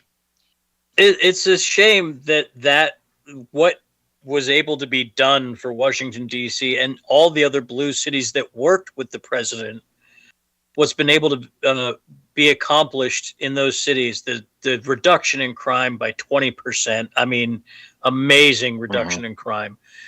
And it's being ruined by the optics of two stupid states, Oregon and Minnesota. Like, I mean, he's done such a wonderful job in Washington, D.C., fixing the crime problem. And again, it's going to take a while to flush all the way out, but people should be Numbers really are proud of what down. he did. Yeah. I mean, that's down massively. That's the thing. He really fixed the crime problem. In a big way. And guess what? It wasn't that hard, Oh, he's done a lot of things in this country criminals. that we've been told forever is impossible. You can't do that. You just got to live with it. And look, he's done it over and over and over again. Yeah. On one front after the other. So I mean, it's been pretty incredible to watch it from afar. But it really does affect people's lives. and that woman was there to testify on that. So God bless her. But folks, we've got to take a break. This is the Censorship Sucks Roundtable Radio Show, and we're going to be right back after these messages. All right, we are on radio break, folks. Can I fire now? Yeah, you can. Yes. Yes, you're good. And there I was, telling you about scorpions at the beginning of the show. Make sure you, I always watch where I sit from now on. Because when I was in Panama, I sat on a scorpion. I didn't know it until it stung me. Yeah. And then I let it fester. The sting fester for over a week. And it got about the size of a 50-cent piece. All right? Yeah. Yeah, and I had to go to the doctor because I couldn't sit. I couldn't sleep. And they had to lance it. And they had to lance it. Yep. Oh, that was not fun, but the sting felt bad, all right? But, man, when they drew that poison out, oh, God, it's like my whole backside was on fire. Yeah. But it would have probably sounded a lot funnier if it came from Willie. But anyways. No, those stings from they're not pleasant. I've never got one, fortunately, but I live down in Arizona, and they were a common occurrence if you didn't check your chunkles in the morning. Yeah, well, the thing is it was really hard to see because it was about the size of my thumbnail. All right, it was that small, and I was lucky that it was those bad ones. It was lucky that it was one of the clear, not the clear, but the white ones, all right, instead of the black ones. Because if black scorpion would have stung me, it could have really done a lot of damage from what the doctor told me at the time. But, that was many years ago, but I still have, PTSD from it. And I remember hearing once that, the smaller a scorpion is, the more, deadly they can be. I don't know if that's true. They can be, yeah. Just like very snakes. Similar with snakes too. Kind of like snakes. We're going to lose this room, so let's go ahead and clear out so we can go over and pick up Willie, all right? Alrighty. Let me get that one set up, and I'll see you guys over there on the... Now I got to find it. CS2 Wednesday. Nope. Come on.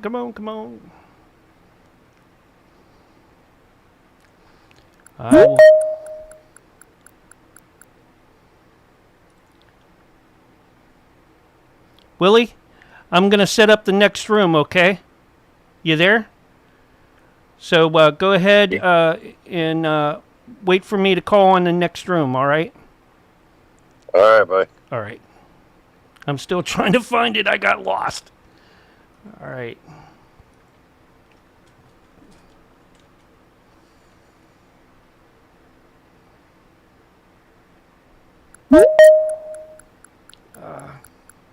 Nope, we're not back yet. Sunday. All right. Well, hold on. I am trying to get us all back. All right. Hold on here. Since everybody's in this room, I'll just recall this call.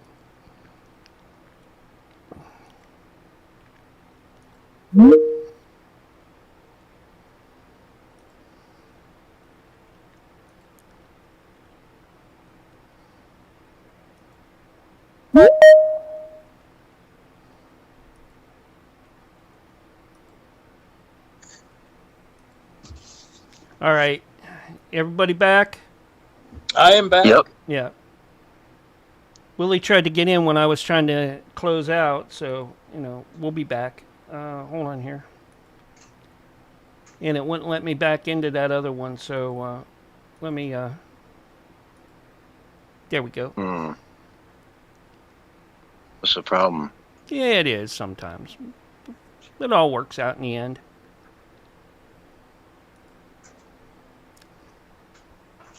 Now, Willie can't laugh at me unless he was listening, but Willie rarely listens to the show, so.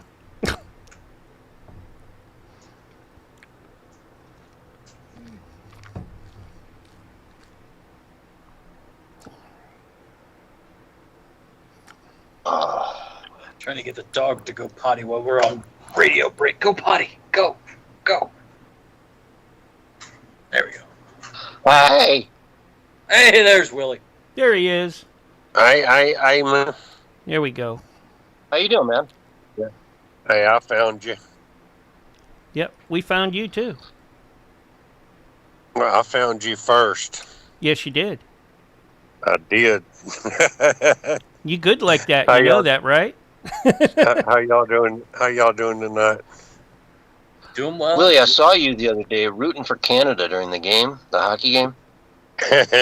Yeah, man. Hey, hey, did you see them when they were passing out the little stuffed animals? Yes, I did. No, I didn't. What was Yeah. that?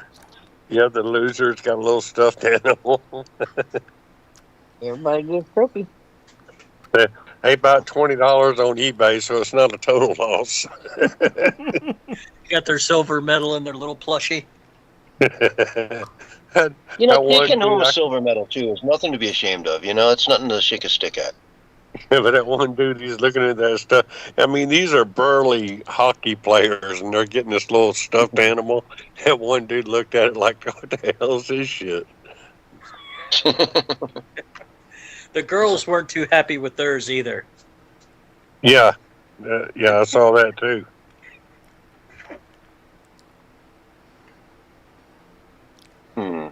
Well, maybe that's the kind of furry suit that's going to be sent to them later on. But anyways. Oh, that's just wrong.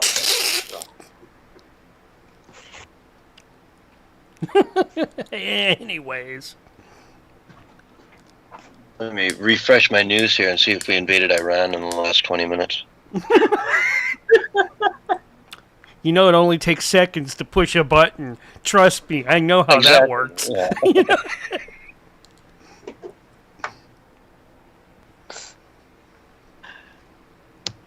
I don't have to use keys here. My keys are locked in, so I just have to push the button to go. Doc 69. What's going on, Willie? Willie's gonna need some money. Oh, of course he is. Of course he is.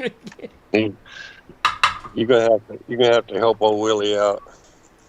I don't know, Willie. You looking at those markets these days? I ain't got no money. You got a boo-boo there. Been watching it. I don't know how you did it. I just know it's so good. Keep your arm on something. Sure is. Oh, did I tell you we're getting a puppy? Nobody cares, Mark. Yeah. Yeah. Nobody cares, Mark. But Zeus does. What kind of puppy you getting, Mark? She is a reddish brown pit that has almost the same markings as Zeus. Yeah. You're going with one of those unapproved dog breeds, huh? Yeah, of course. I'm in Texas.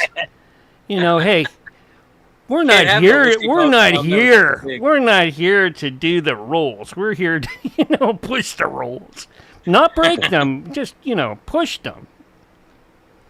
If anybody else can do it, so should we. There you go. Yeah. That's. This dude out here has a mini Australian Shepherd, and it is the coolest little dog I've ever seen. It's just such a great personality, and it's such a cool dog. 30 Gorgeous. seconds. Yeah. Does it have puppies? No. Don't tease me like that.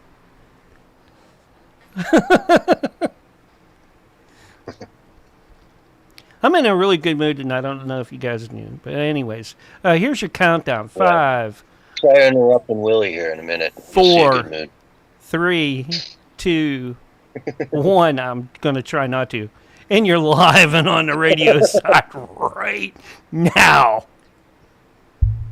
Hello, everyone, and welcome back to hour 2 of the Censorship Sucks Roundtable Radio Show, Sunday night edition for February 22nd, 2026, the 250th anniversary of the United States of America. It's our birthday this year, folks. Let's celebrate America and everything we do and bring that American pride to the forefront because we love our country. Is that not correct, Doc? Absolutely. USA, number one. Excellent. I love to hear it, man. And our special guest tonight, coming from the swamps of Florida, we've got Willie the Worm Farmer. Willie, how are you tonight? Yeah. Hey, man. How y'all doing tonight? Come on. Doing well. Doing good. I saw you the other day on your feed rooting for Canada during the Canada-U.S. game in the Olympics. Yeah, man. The hockey game. Yeah, I saw you doing it, Willie. Yeah. Hey, they just about won it all, man. Uh-huh. Hey, but you talk about the Olympics, man. Hey, come on.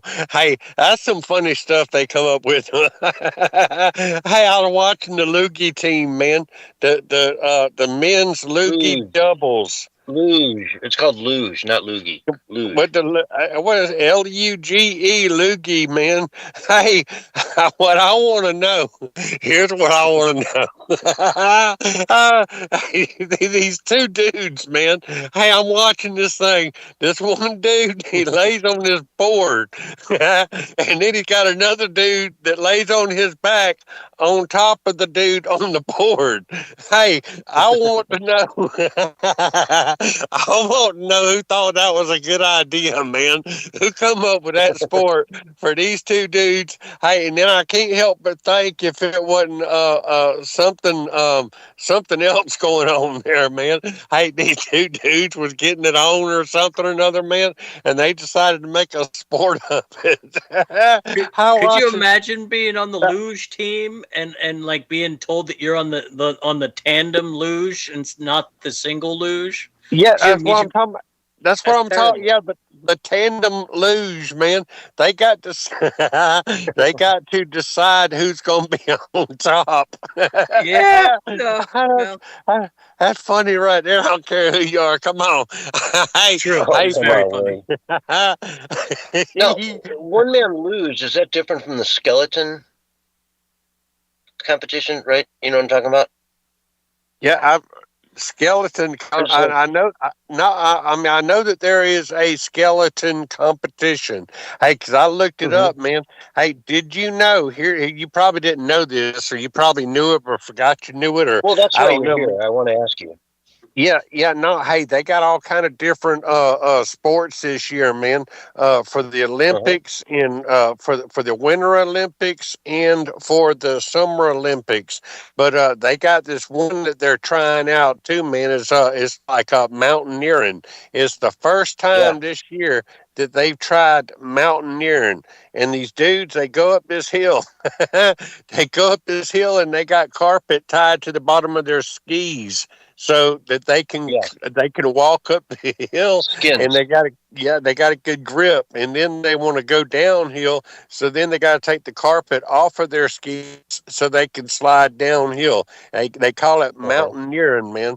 Hey, they got biathlon, bobsleigh, and the skeleton. I didn't study up on what the skeleton was though, man. It's skeleton, bobsleigh, or something. They got That's where curling. the dude gets on the sled and he goes head first down the track. Maybe feet first or something. I don't know. Yeah, luge is feet first. Yeah, feet first, man. And then they got curling, man. Hey, this is some funny stuff. Hey, I'm watching them curling. They got the one Canadian guy. They accused him of cheating. They said he touched the little curling ball or something or another, man. And then that dude got caught on open mic, and he was cussing the fellow that accused him of. Hey, that curling, man, it's got to be the only sport, man, where you can probably play the sport and hold a beer at the same time. Come on. It's funny. Hey, then they got this other woman, man. Hey, this woman, I can't find her name now, but she got mad. She got placed like in 13th place or nothing, or something, because she missed her jump. And before that, she was talking trash about Trump and the Trump administration, and that old JD Vance. He came out and said she needs to pay attention to sports instead of politics, man. It's Probably she would have come helped out. her out some. Yeah, probably, man. Doggone. Hey, no, her name was Amber Glenn. What her name was. She described herself as a woke bitch. She finished 13th at the Olympics after she faced backlash for being critical of America. I'm telling you, if you're an American athlete, you don't need to be critical of America. And and then she was crying and everything after she placed 13th place. I'm sitting there thinking to myself, ain't nobody feeling sorry for her. She come out now beforehand, man. Beforehand, they was interviewing her, and she was talking about Trump's administration impact on the LGBTQ plus community as the first openly queer woman to represent Team USA. And I'm reading this. I ain't making this up, man.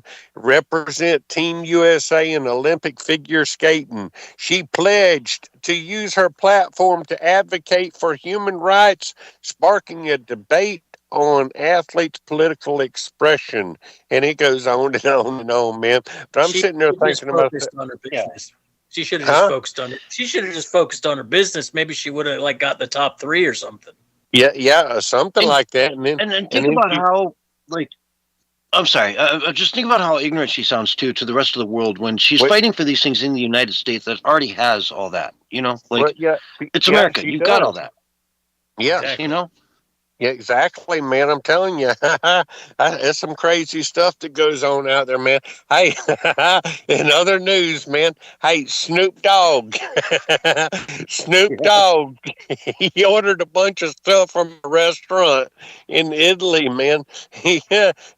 His credit card got declined. Snoop Dogg's. I'm reading this, man. Snoop Dogg's credit card was declined during dinner at a restaurant in Italy.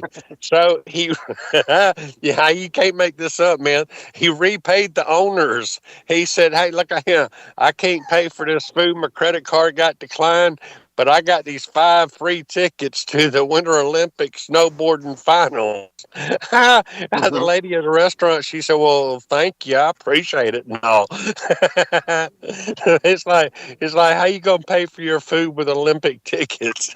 Can you imagine going down to the Denny's at 3:00 in the morning and you're like, "Hey, my credit card got declined, but here's some tickets to a concert or something or another." How's that gonna work, man?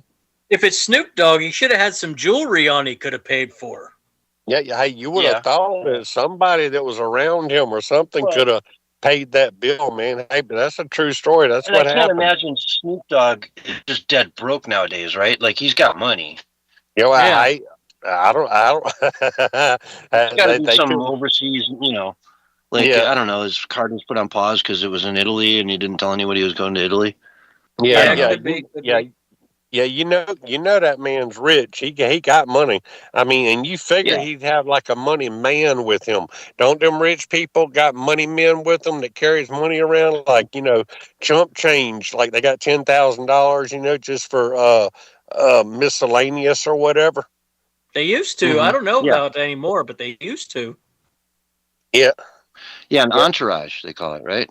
Yeah. Problem is that guy with the that guy that you give the 10,000 to every night, he's got a bad cocaine problem after about 6 months. That's the problem with that. Yeah. I mean, I imagine they got to keep receipts and stuff like that, man. Yeah. That's only 10 grand, whatever. What's 10 grand between friends, Willie? 10 grand. Like you and Doc, what's 10 grand between the two of you? Well, it's a good thing that you bring that up, man. You bring me into this. When are you going to bring me? Hey, Doc 69. Look at him, man. I had alluded to it earlier that I might need a little bit of what they call cash influx, man. Hey, look at here. I just need a little Oh, bit I'm of money. aware of your illusions, Willie. Yeah, I'm aware of your illusions. No, hey, this is gold, man. This is a gold mine. Hey, I come up with an idea for Willie's Olympics, man. We're gonna have Willie's Olympics, and we're gonna do all kind of stuff for Willie's Olympics. We're gonna invite a whole bunch of people, and we're gonna do like You gonna we're have a gonna do worm like eating contest? yeah, no, hey, see there, I'll you raise smart, man. I'm telling you, you are smart. We need to think about that. A worm eating contest too. Hey, look at him. No, hey, and for all y'all out there in Radio Land don't know, my name is Willie Lee. I run Willie's Worm Farm down in Waldo, Florida, and Willie's Cricket Emporium up in Sandy Run, South Carolina. Hey, and there's something else going on up in South Carolina too, man. Hey, they got airplanes spinning circles over South Carolina. They got all kind of pictures of the airplanes going round and round and round and round, and they got chemtrails coming out the back of them, man. They ain't just going straight lines and crisscrossing. They doing bona fide circles of these chemtrails, man. Hey, but you're getting me sidetracked. I'm sidetracking my own self. But hey, these ideas I got, man, we're gonna have a frying pan tossing contest. And we're gonna have a we're gonna have a jelly bean counting a contest where I'm gonna fill a jar with 2,000 jelly beans, and then I'm gonna have people guess how many jelly beans You just is in told that them jar. You just told them how many are in the jar, Willie. Well, no, hey, we can keep it a secret. I don't think That's true. people. Don't tell them, Hey, folks. yeah. Don't tell them. You're smart, hey, Willie. You're smart. We'll yeah. just keep it a secret. Yeah, hey, there you go, man. Hey, we're gonna have a contest where we're gonna put Aunt Mama Lou up in a tree, and people gonna throw baseballs at her and try to knock her out of the tree. Come on. I don't know that one's legal. That one might not be legal. You have to get permission for that one. I gotta throw softballs at her, man. Hey, y'all. I don't think y'all she'll ever? go for that. Yeah, hey, it don't matter. I tie her up and string her up there, man. Hey, no, I put her in a croaker sack bag. Hey, no, hey, y'all ever heard of a cow patty bingo? I know what a you'll have cow to patty explain. is, but I not know. Yeah, I bingo. know what that is. But Yeah, hey, cow patty bingo, where you take a cow, you mark out a grid in a field inside of a fence, and and you put numbers on the squares on the grid Oh, I see wherever where the you're cow, going. wherever the cow poops, and then whoever picked that number, they win, man. But we're gonna do monkey poo bingo, monkey poo bingo. you're gonna have to put the numbers on the wall, aren't you? If you do monkey. Hey. Yeah, wherever the monkeys poop, hey, then that's who wins. Whoever picked the number, man. We're gonna have gator slinging. And one of Aunt Mama Lou's sisters come up with this idea too, man. Hey, we're gonna make some ice, and we're gonna have monkey hockey, and we've been practicing too, man. I got these monkeys. I put some of the monkeys in a blue shirt and some of the monkeys in a red shirt, and I give them hockey sticks, and they take they bounce that hockey puck back and forth. The only problem is they keep running over each other's tails with them skates. Amputate what's happening too, man. Hey, but the biggest problem we got is the monkeys. They take the hockey puck and they stick them up their rear end. I don't know why. This does not sound like a sport anymore. This does not sound like a sport anymore. They do it. They always say, Willie, that there's no bad dogs, there's just bad owners. And I say there's no bad monkeys, just bad owners like you that make bad monkeys. I can't help they stick the hockey pucks up the rear ends, man. Hey, but then they start using the monkey poop for puck. Poop for puck. That's believable. Monkeys do like to throw poop.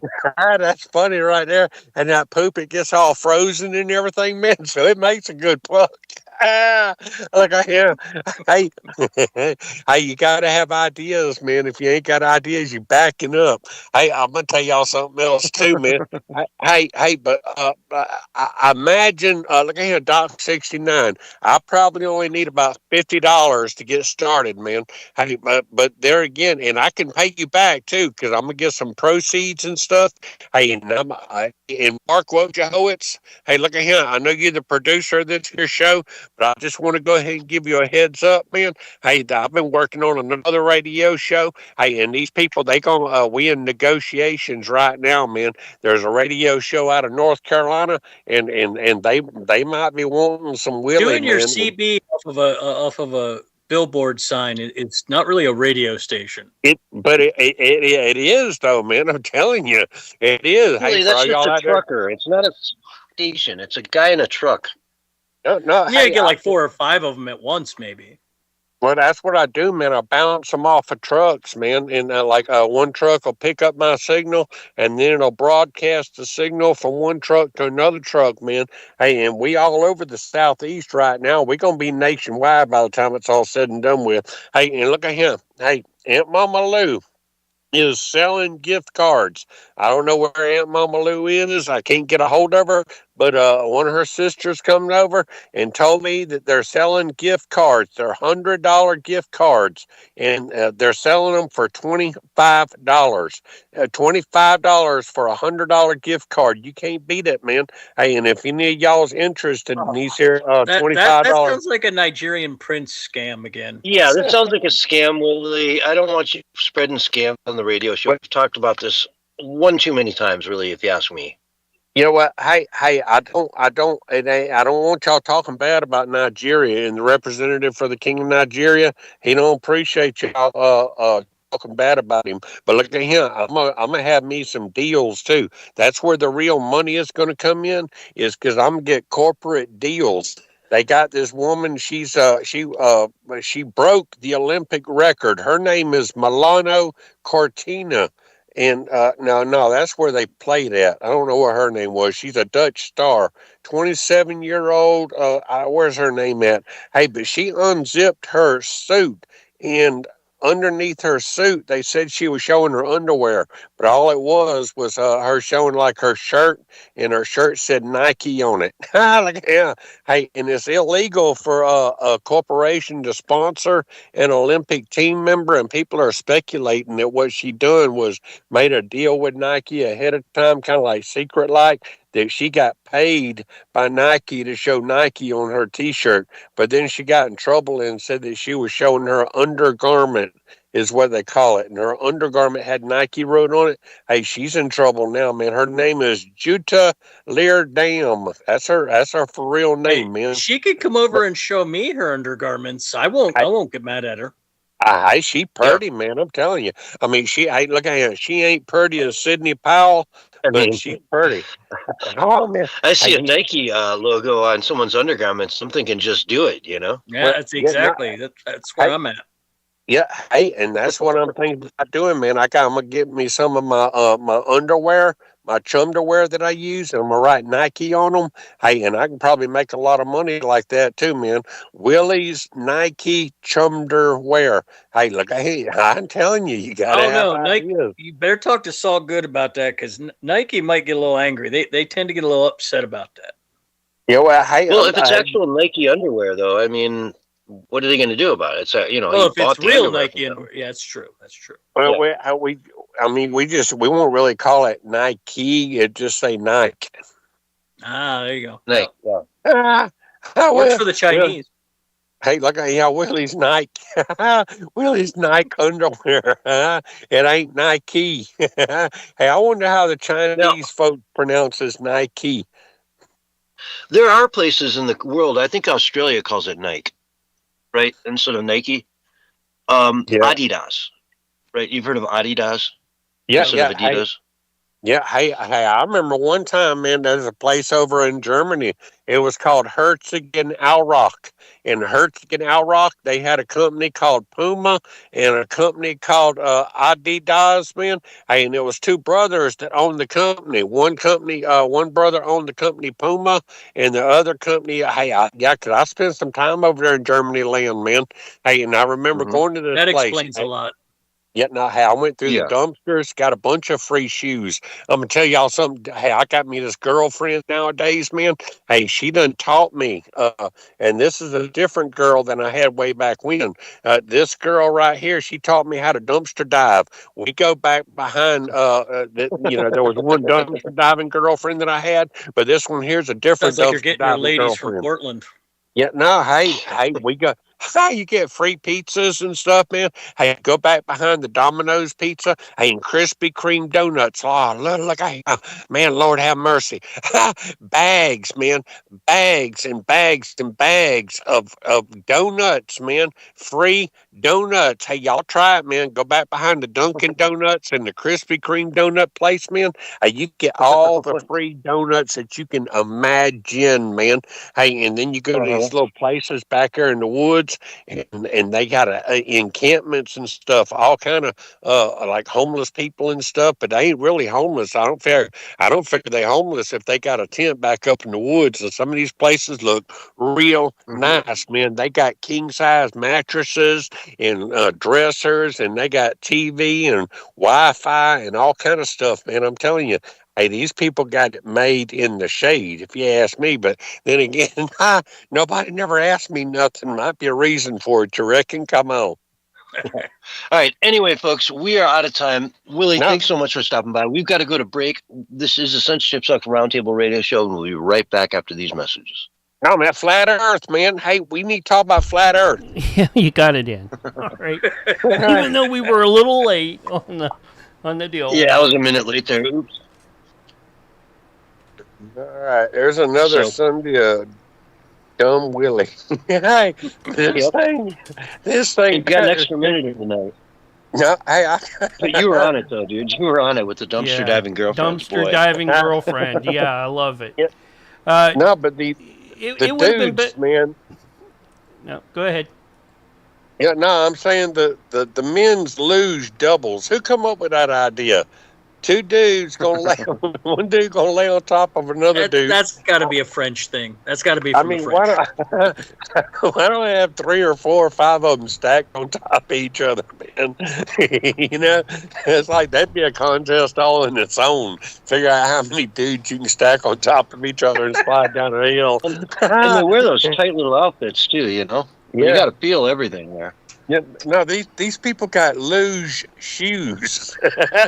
They got special shoes that they wear, man. Special helmets, special tights. Did you hear about the Olympic ski jumpers, right? Who would like bulge their crotch out because when they went for a fitting, it would make their suit that much like larger. And it was just like a tiny advantage. Something about some kind of oil or something they put on themselves. Something, yeah, but they try to like bulge themselves out some way that would make their when they got fitted, it would just give them a little extra padding in their crotch that would let them float further. Yeah, I don't know. I read something about some special oil or something. Anything to get an advantage in sports, man. Anything. Yeah. Well, it's all the science, man. I was hoping you would have Nathan or David to be here tonight. I think Yo will probably be back sooner than later for like an extended period. Yeah, that'd be awesome. Yeah. All right, well, that's all I know about that. I appreciate you guys. Have a good night, Willie. Hey, Willie, we appreciate you, man. Hey, Willie, how'd you like tonight? I didn't even interrupt him. You did good, Mark. I'm proud of you. See? I can do that from time to time, all right? Just for you. All right, I won't do it for anybody else, though. All right, but don't count on it all the time, all right? I hear you. All right? Yeah, don't make me make you cry. I'll talk to y'all later. Bye. All right, thanks, Willie. Night, Willie. And if I don't get to it later, Doc, thank you so much as well. Always appreciate you coming in, man. It's great to have you as a co-host. You're awesome. I appreciate it as well. I enjoy coming on Sundays. Great Conspiracy says good night, Willie. But he's gone. No, I'm still here. All Good right. night, Great Conspiracy. And I second what John said, Doc 69. It's always nice having you. Thank you, Willie. Appreciate it. All right, later. Peace. Take care, bud. Okay, what do we want to start with next? The U.S. actually deploying forces to the Congo or Nigeria? Yeah, I was reading that in your posts. I did not hear this. This is news to me. So. Mm-hmm.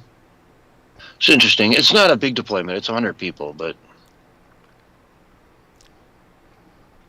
there's a lot to unpack in that. Yeah, well, I mean, it's not like anybody else was going to 30 do anything seconds, to stop what guys. was going 30 on. seconds. Yeah. I'd like to combine these two articles, though. Let's see here. This over here. Oh, there. Because balls now, too, man. That's a crazy thing, dude. Here comes your countdown. Wow. 5, 4, 3, 2, 1. And you are back live and on the radio side right now. Hello, everyone, and welcome back to Hour 2 of the Censorship Sucks Roundtable Radio Show, Sunday night edition, February 22, 2026. America's 250th anniversary, folks. Get ready. It's going to be a huge year, and we are going to celebrate it in force on the Censorship Sucks Roundtable Radio Show. With me tonight, we got, of course, Doc in the house. Willie's gone. Doc, you're back. That guy's crazy. We say it every week. Yeah, he's great. I love it. Love the guy. It's Makes funny. me laugh Now, every time. No, don't ever, whatever you, don't give him money. You know, it's like getting a furry wet after midnight or a gremlin, wet after True. midnight. You don't do it.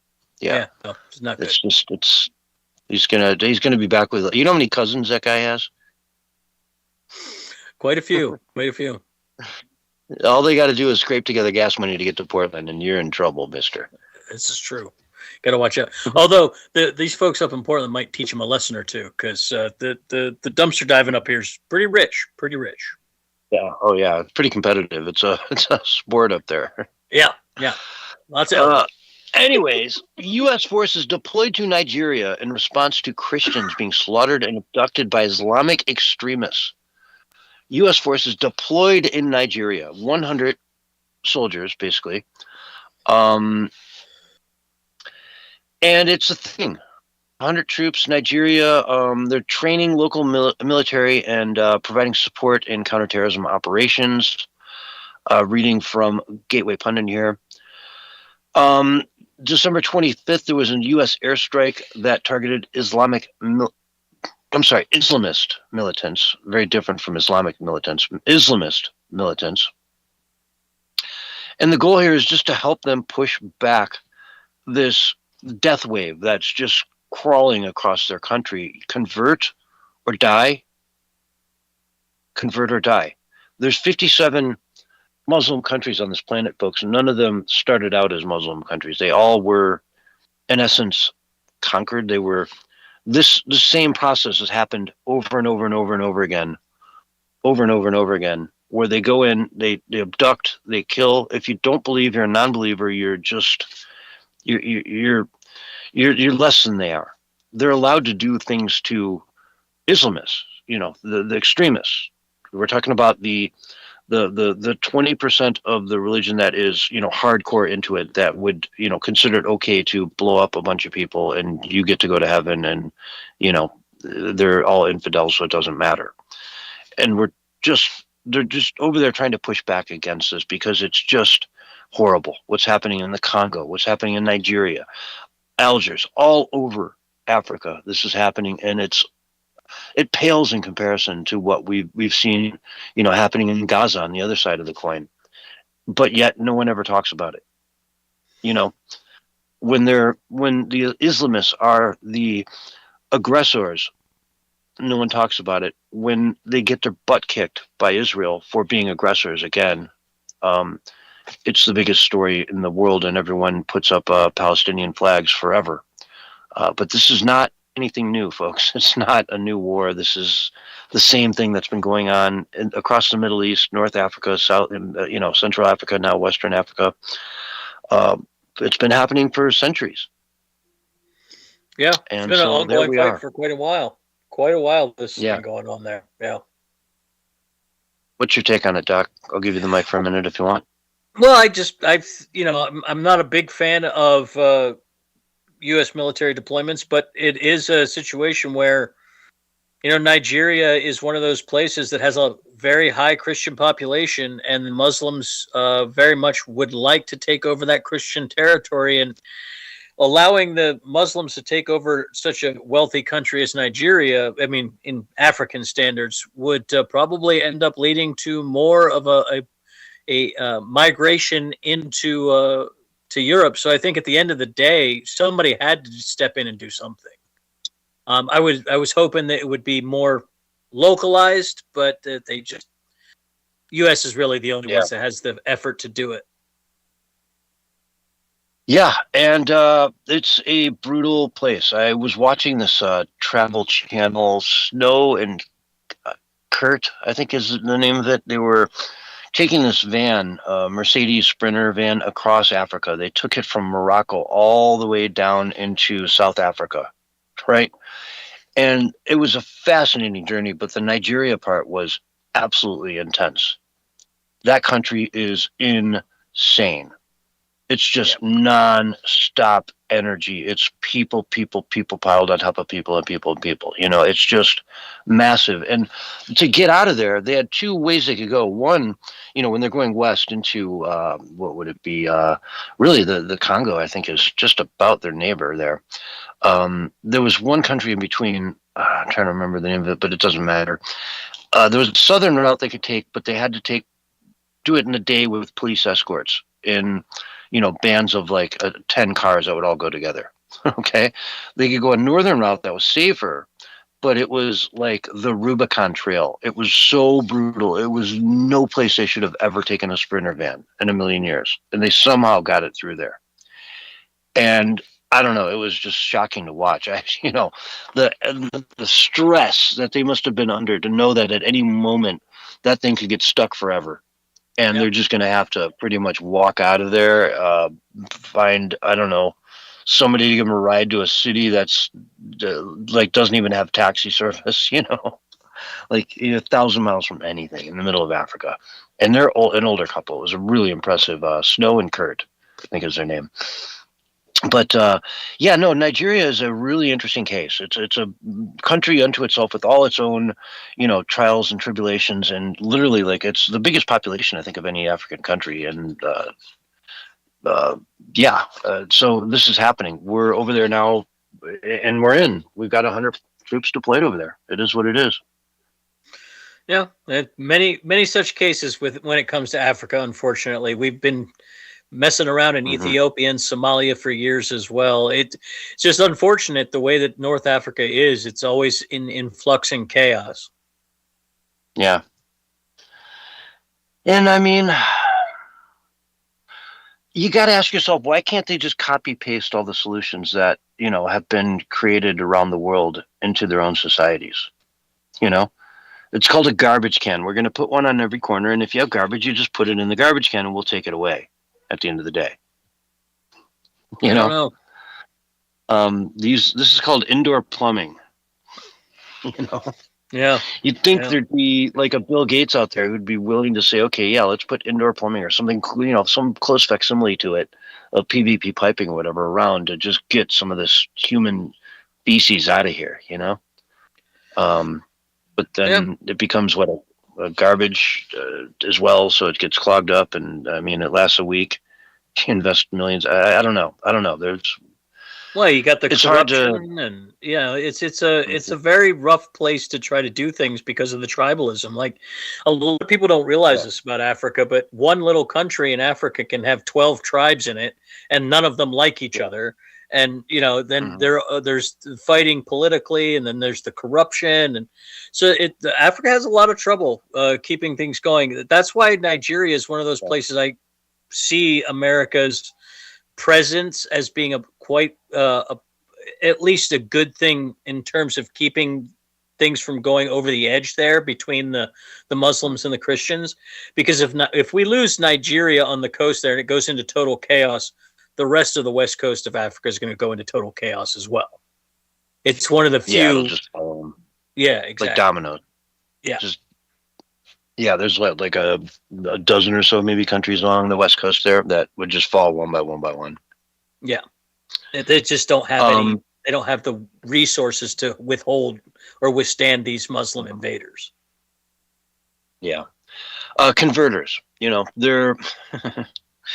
How is it any different than like Christians? You might ask, going into a country and trying to convert people, missionaries, right?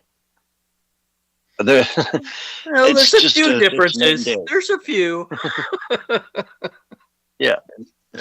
I mean, it's by the sword or by the carrot. I think most missionaries, most people trying to spread the word of Christ are doing it with the carrot, trying to teach them, trying to, make their life better. Here's how you brush your teeth. Here's how you, whereas it's convert or die. I don't know.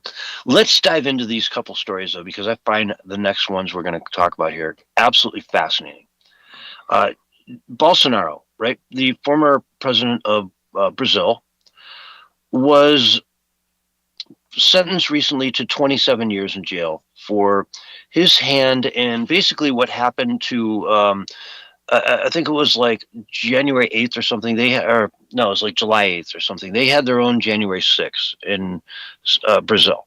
They had a version of January 6th down there. It was like 6 months after ours. And they actually sentenced him to 27 years in jail for his involvement in that. Now, the judge down there, the head of the Supreme Court, the head of the Supreme Court down there is a fanatical, radical dude who has done all kinds of stuff to this guy, curtailed freedom left and right. He's the one that went after Elon Musk and said, we're going to start locking up your executives down here if you don't adhere to our strict, censorship guides on X, on Twitter. And now they did something nice, okay? Bolsonaro got a court win, according to Breitbart here. His pandemic-era genocide charges are shelved temporarily, right? You might ask, pandemic-era genocide charges? They're going to charge him for genocide over what happened in the pandemic, right? What? Tell me more. What's going on here? Well, he did not sign up for the mRNA vaccines. They could have gotten millions of them. He said, we probably don't need them. He could have locked everyone down. He didn't. He could have shut down the schools. He didn't. He did everything right during the pandemic.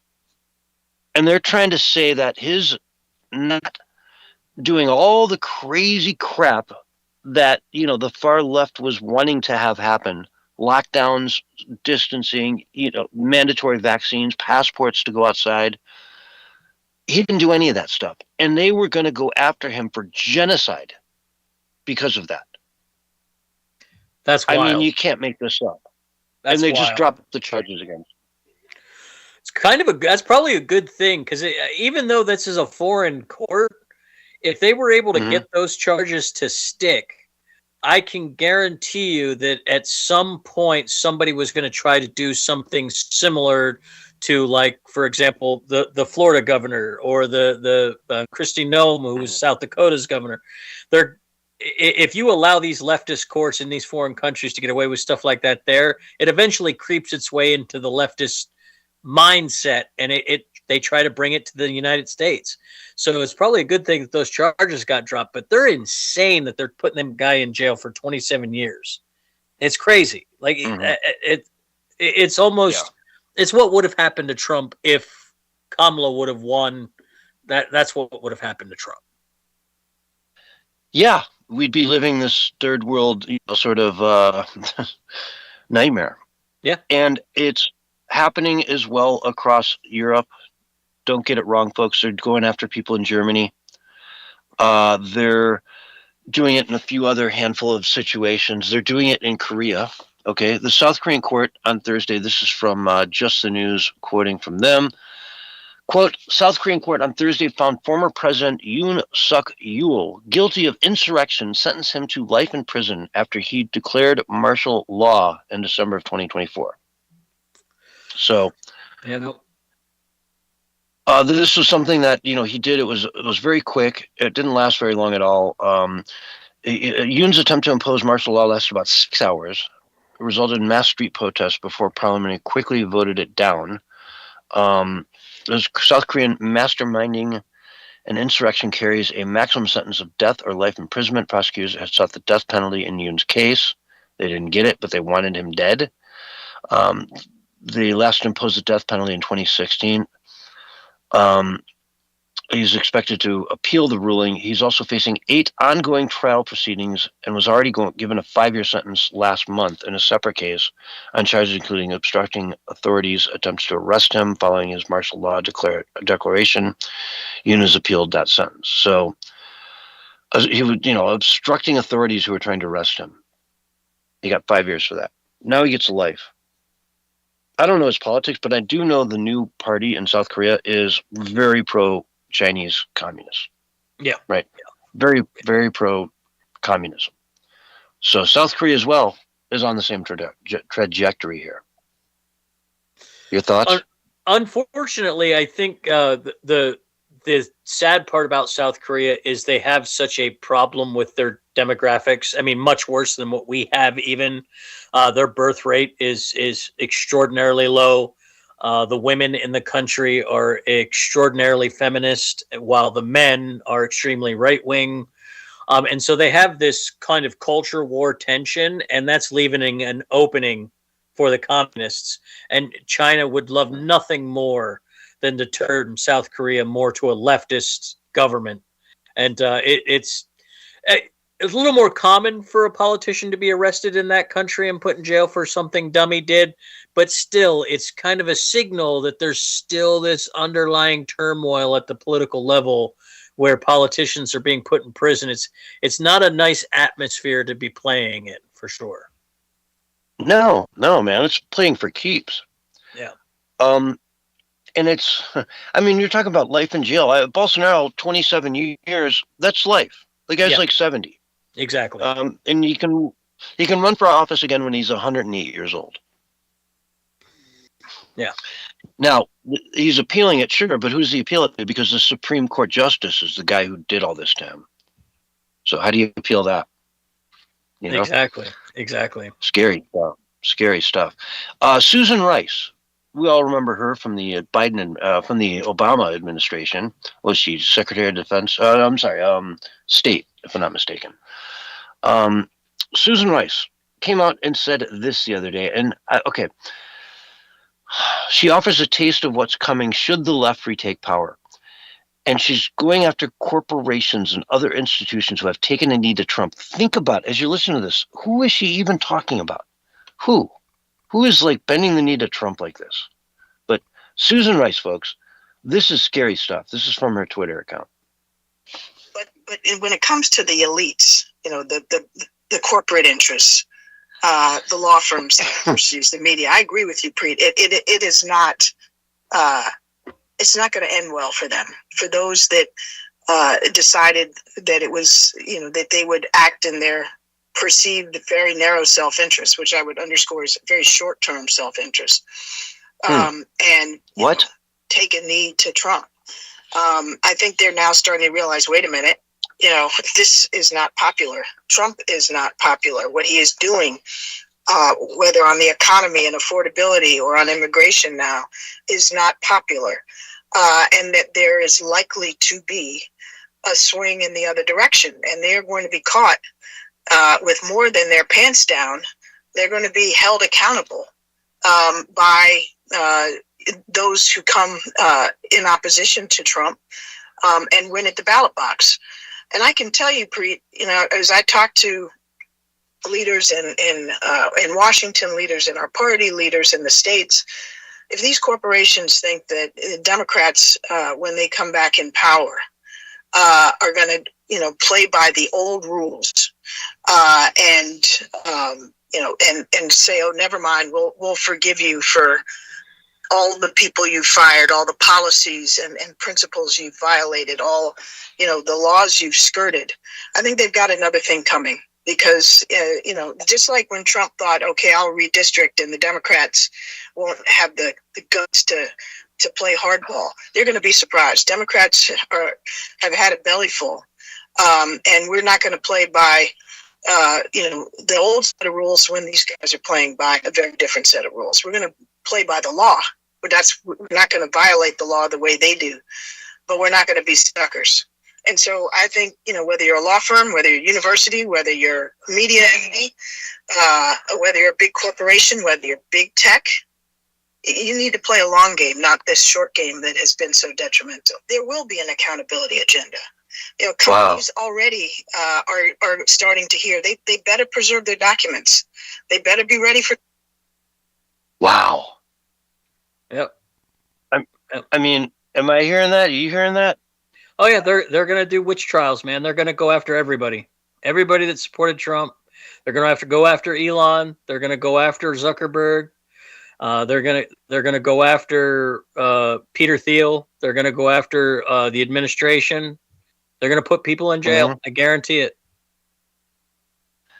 Wow, man! To come out and say that, to be this bold when you're really not holding any cards, you don't have any branch of government to speak of right now that you control. And you're coming out this bold and saying, if we take it back, you're all going to jail. What does that do to Elon Musk? Yeah. Or Zuckerberg.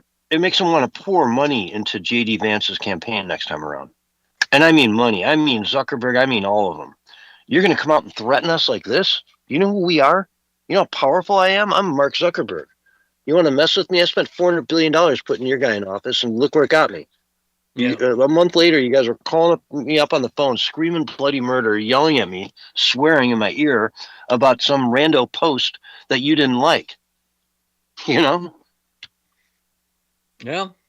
It's going to be wild. It's going to be wild. We have turbulent times ahead for sure. And I asked it before, but who was she exactly threatening? Was it really like a Mark Zuckerberg? I get an Elon Musk. Okay, I get it, right? Target number one on the left. But he's a big guy. He knows what he's doing. He's took that on. But what other companies out there are really, bending the knee to Trump? Are they talking about like auto manufacturers that were going to move their jobs overseas, but didn't because Trump said, hey, do it here? And so they bent the knee to Trump? Is that their enemy? Who's the enemy? Probably. You know what I'm saying? Yeah. They have lost their mind to the point where everybody who is against their agenda for America, who wants to do something different, is automatically associated with Trump, and they're therefore automatically a Nazi and evil. And it really is a big time problem for them. It really is. And you got all kinds of companies that have made deals with the Trump administration to make America great again. And the Democrats, they don't want that. Not at all. Yeah. That type of talk, though, is no different than what we saw in Brazil or in South Korea when it comes to putting people in jail.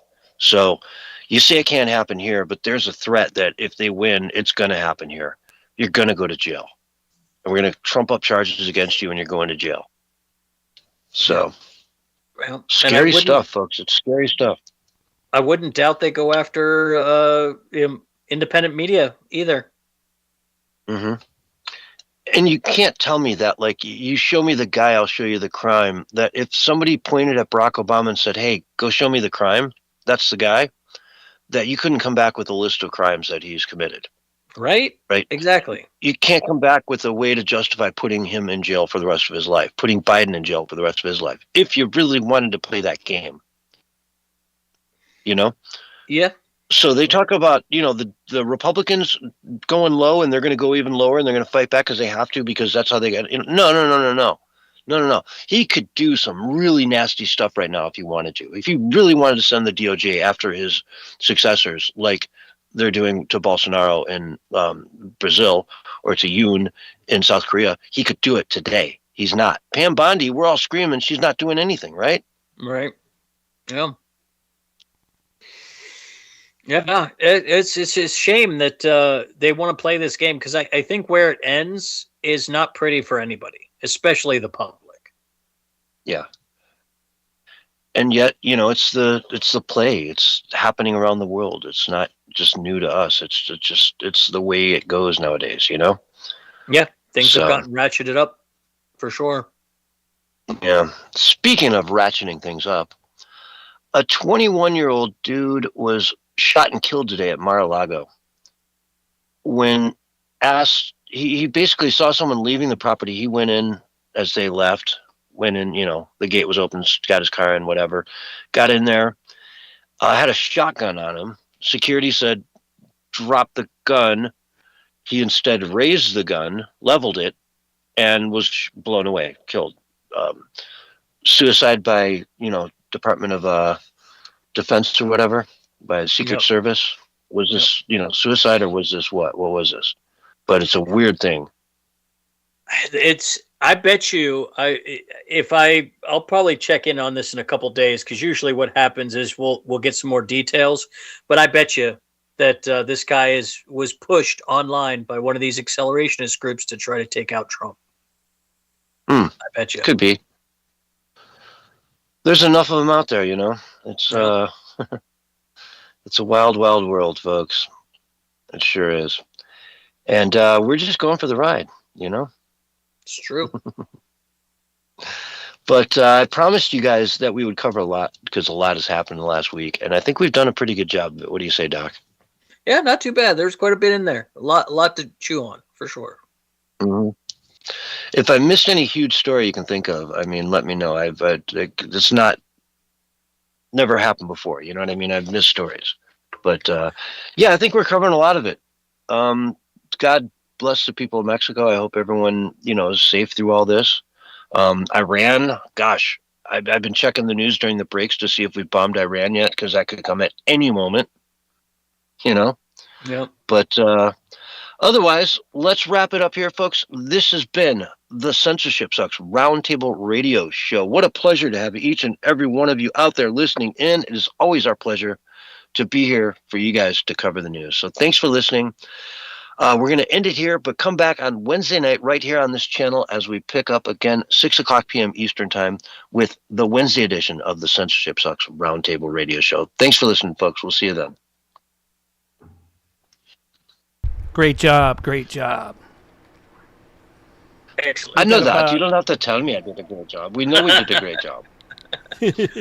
Yeah, but you never can tell with Teams if it's going to cut me off. Right. Alrighty, gentlemen. You have a good night. I'm out of here. All right, man. See you later. You guys, are you going to stick around for an after show, or are you done? Who are you to tell us we did a great job? I'm very offended that you would even tell that. That I would infer that? You're great. You're always great. Yeah, always fun. Yep. Always fun. And no, I'm gonna take off, but thanks as always for the producing aspect of the productions. Mm-hmm. We'd be nowhere without you. I always say it. Well, I do appreciate you always bringing quality programming in shows to me and the people that we're connected to. Yeah. Not that we're trying to program people. Yeah. All right.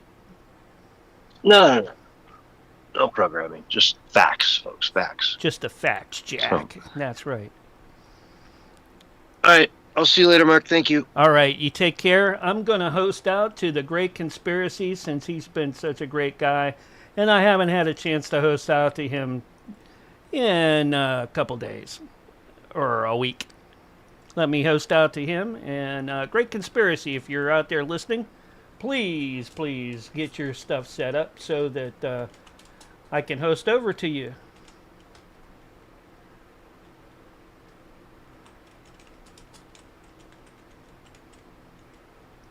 And I will be back up later on tonight with some AI music for your listening pleasure. So look out for KDRP later on tonight or today, wherever you are. All right. So let me get the board up, and then I'm gonna host right over. Right there. Oh, wrong one. Ah. Where's it at? Oh, there it is. So good night, folks. We'll catch you later.